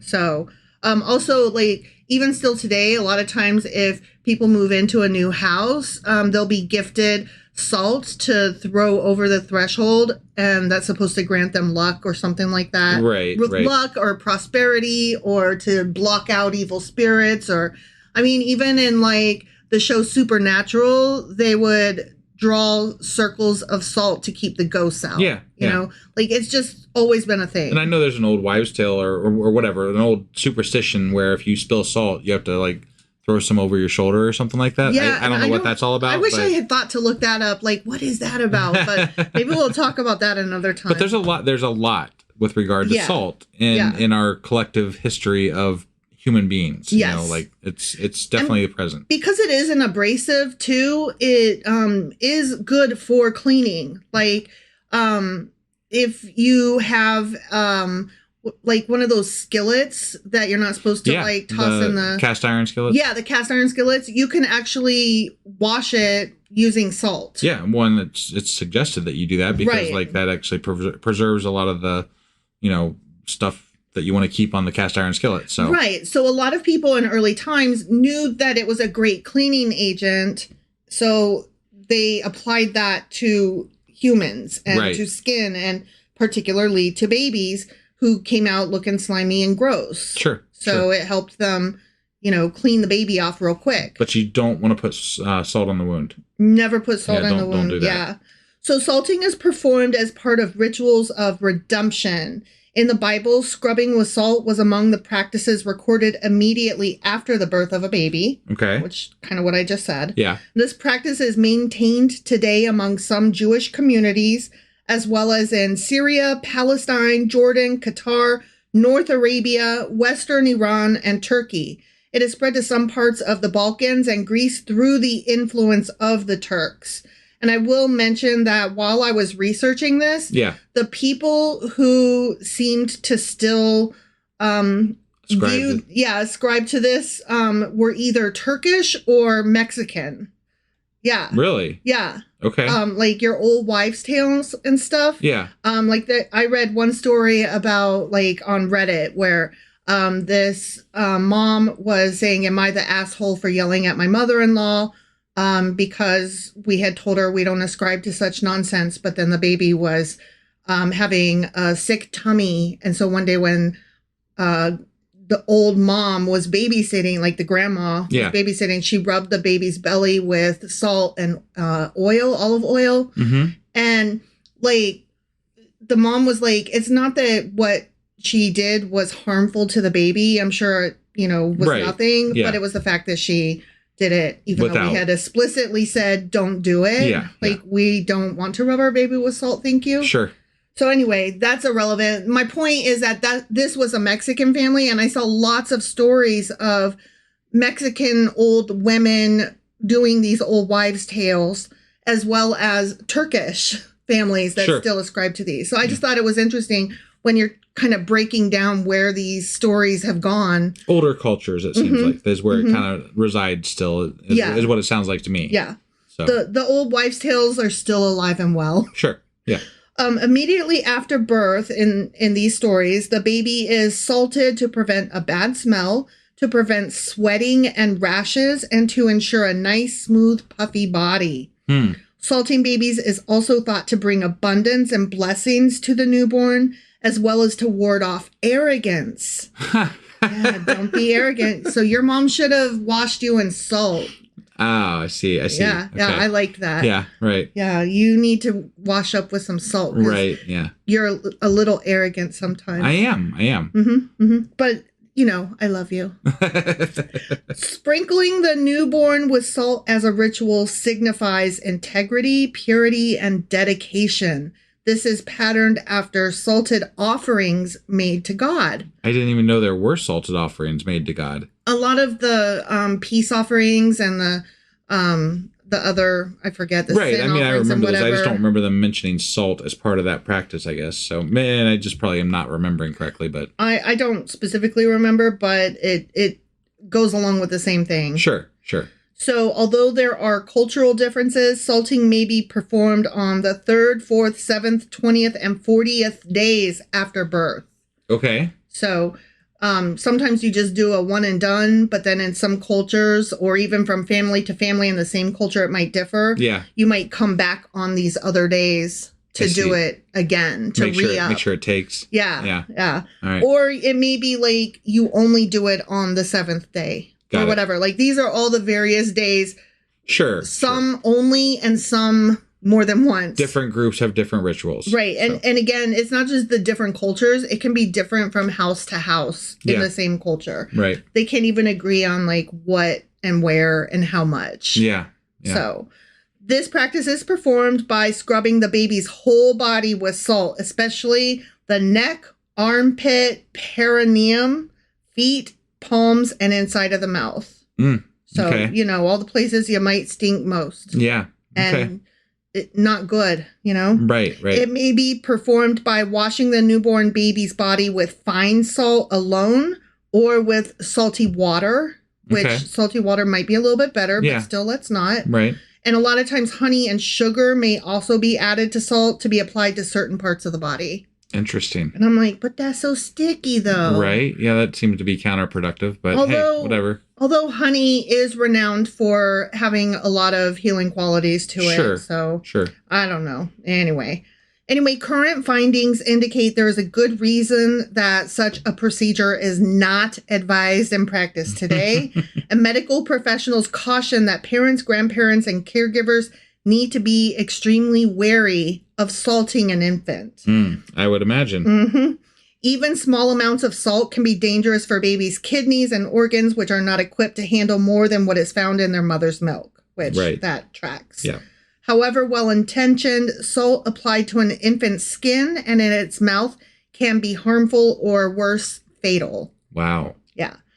After a number of babies had been admitted into Jordan Hospital with symptoms of hypernatremia, which is too much salt, 4 doctors in the neonatal ICU published a 2012 report called Salting Newborns, Pickling Them or Killing Them, a practice that should be stopped. Yeah. Okay. Yeah. And what's really interesting is I read some of the report, and they interviewed a bunch of moms on the maternity ward, like 112 of them. Yeah. And it must have just been the area had a lot of these older cultures. Yeah. Because a large portion of them either were into salting their babies or have been told by their moms that they should salt the babies. Yeah. Or their grandmothers had instructed them, so they knew about it, but weren't really one way or the other about it, but like it was prevalent. The knowledge of it at least was prevalent. Sure. And then a lot of them, the doctors, since they found that it was so prevalent, they created pamphlets to pass out to these people to explain the harms and to discourage them from doing it. Yeah. But I mean, it strikes me that the medical profession in general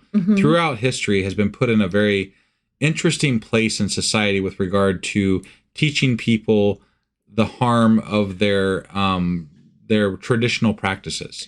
Well, right? It is hard. It is a difficult position because for the longest time, it was the religious community that was doing the medical care. Yeah, no, I'm saying I empathize with the medical practitioners because they really are in a tough spot having to teach people, essentially having a theological discussion with people before you start treating, you know? Right.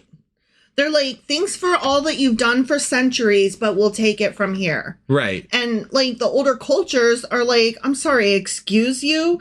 And typically it's a man, and medical care always fell to women. So a lot of time women in these older cultures are like, I hear you mansplaining, but you don't fucking know what you're talking about. Sure. Which kind of gets into like the whole witchcraft. And, you know, as men became more into taking over the medical care, they didn't like when women were still practicing. And so they accused them of witchcraft when all they were doing was trying to continue their medical care that they knew. Right.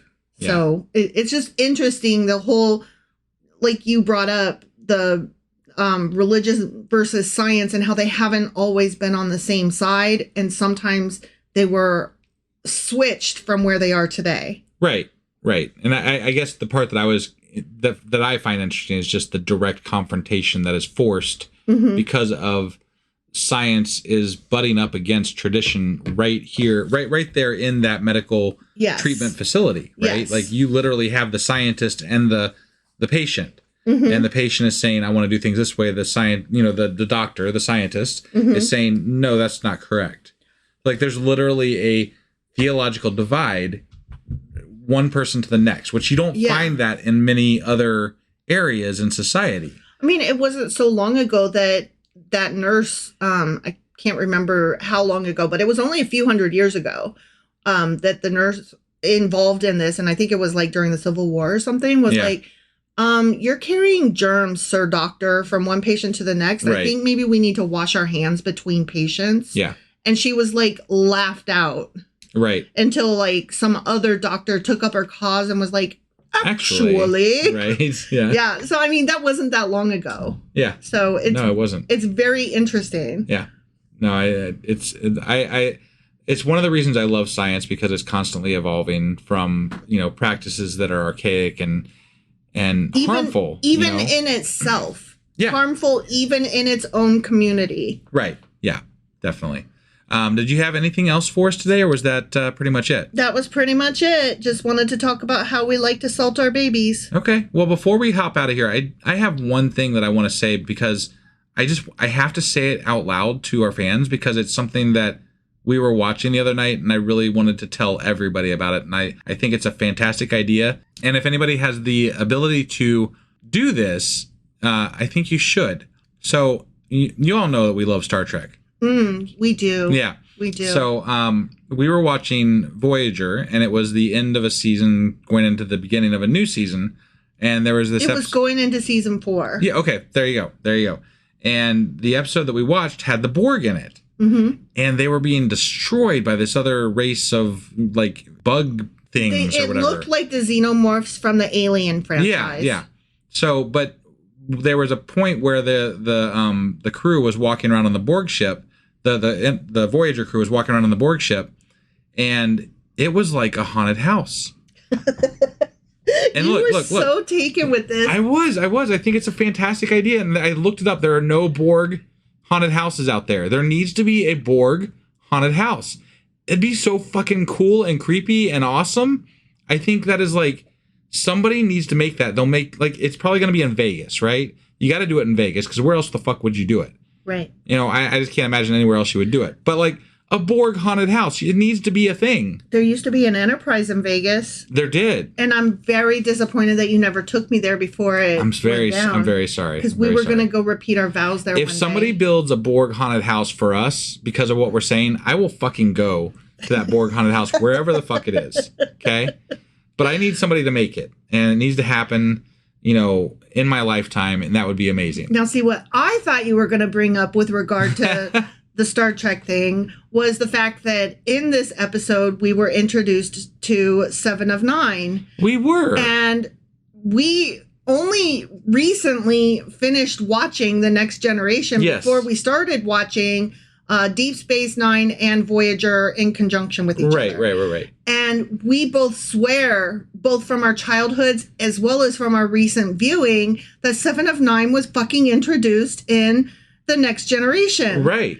And but it's not. They she's weren't. Not. Yeah. She wasn't even on the show. Yeah. And we're like, but I don't understand. Right. When you told me, because we saw that she was going to be in this episode, and I was like, how does that work? Right. Right. That was the first thing that came to my mind. I'm like, how does that timeline? Why did she get recaptured by the Borg or something? And neither of us were questioning each other. But then you went and looked it up, and she was never in Star Trek Next Generation. I'm like, that can't be true. That can't be true. We're in an alternate timeline right now. Because here's the thing. It's like the Berenstain Bears. We both... It's like the Mandela effect. It's the Mandela effect. Yeah. Because we both specifically remember a conversation that we had during our recent watching of Next Generation where I said, I thought she was on this a lot longer. I thought she was a regular character. Right. And then I was like, I looked it up and she does become a regular character on Voyager, which I didn't know. I can literally see her standing in Lieutenant Yar's spot doing the security job. I swear that's where she was. I don't know about that. I don't remember that. I visualized that in my mind. I feel like that was her position. And I swear I remember her standing, I have images in my head of 7 of 9 standing on the fucking bridge of the Enterprise. And here's something else. Neither of us really watched Voyager much at all when we were kids. That was I was graduated and I didn't watch much Star Trek at that point. And I was already in the Army and out on my own by then, probably without even a TV. But both you and I have a very strong impression of 7 of 9. Right. So where did that come from? I have no idea. And that she was a regular character. Right. I don't understand. Yeah, no, it blows me away. Baffled. Blows me away. Mm-hmm. I would have sworn that she was Star Trek Next Generation. And she wasn't. She wasn't. At all. Not even as a guest. So why do I remember this conversation that we just had? I don't know. Weird. But it was really weird. And that's where I thought you were going with Star Trek, not the Borg haunted house, but the 7 of 9 mystery. Yeah, that was definitely a weird. Yeah. We definitely still are struggling with the idea that she wasn't on Star Trek Next Generation. Somebody else vindicate us. Tell us that, yes, you remember the same. Right. Tell us this is we're not crazy. Well, I mean, we are crazy because it's wrong, apparently. But, we didn't think we were. So it is what it is. But tell us that you remember it the way we remember it. Right? Yeah. Anyway, there's our Star Trek update for the month. Yeah. But I had to get that out because it was just it would. Anyway, someone build that, please. Yes, and also 7 of 9. Tell us do you agree with us or something. Build the Borg haunted house and tell us if 7 of 9 was on Next Generation in your memory. Yeah. The end. Right. All right. That was our Q&A for today for Ezekiel chapters 16 through 20. Indeed. And I'll be getting out the weekly wrap up here in just a few minutes after we get done with this, and then we will be back tomorrow. Tomorrow. Well. In the morning. By the time you get this, maybe today. Mm-hmm. Whatever. We'll be back as soon as this episode's over doing our Ezekiel chapter 21. That's right. All right. We'll see you guys then. Bye.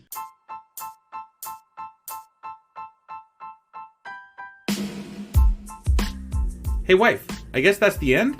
But husband, that's just sad. It doesn't have to be. We are on lots of social media platforms like Twitter. Our handle there is sacrilegious_D. For D's nuts. Oh my God. Stop doing that. Anyway, we're also on Facebook, Instagram, and Pinterest. There's a link to all of our social media sites at our website. Ooh, we have a website? Yeah, it's sacrilegiousdiscourse.com, where you can also find a link to our merch shop. We have a merch shop? Yep. We have podcast-themed clothing, mugs, notebooks, and more, as well as an atheist and science-themed products. Wow, our fans should really go check that out right now. Definitely. They can get in touch with us by sending an email to sacrilegiousdiscourse@gmail.com. But before they do that, we could really use some help. Oh yeah? With what? Well, it's not free running the podcast, and we need some financial support in order to get better equipment, which will free up time so we can concentrate on our podcast and our fans. Okay, so what should they do? Head over to patreon.com/sacrilegious discourse and sign up as a contributor on our podcast. Supporters there receive additional bi-weekly episodes that we record just for our Patreon members for as little as $2 a month. Also, we'd really appreciate it if you would like and subscribe on whatever platform you're using. And Apple Podcast reviews help us out tremendously. Like and subscribe. Leave an Apple review. Join us on Twitter. Support us on Patreon. That's a lot of instructions. Don't forget to say thanks. Thanks. Okay, bye.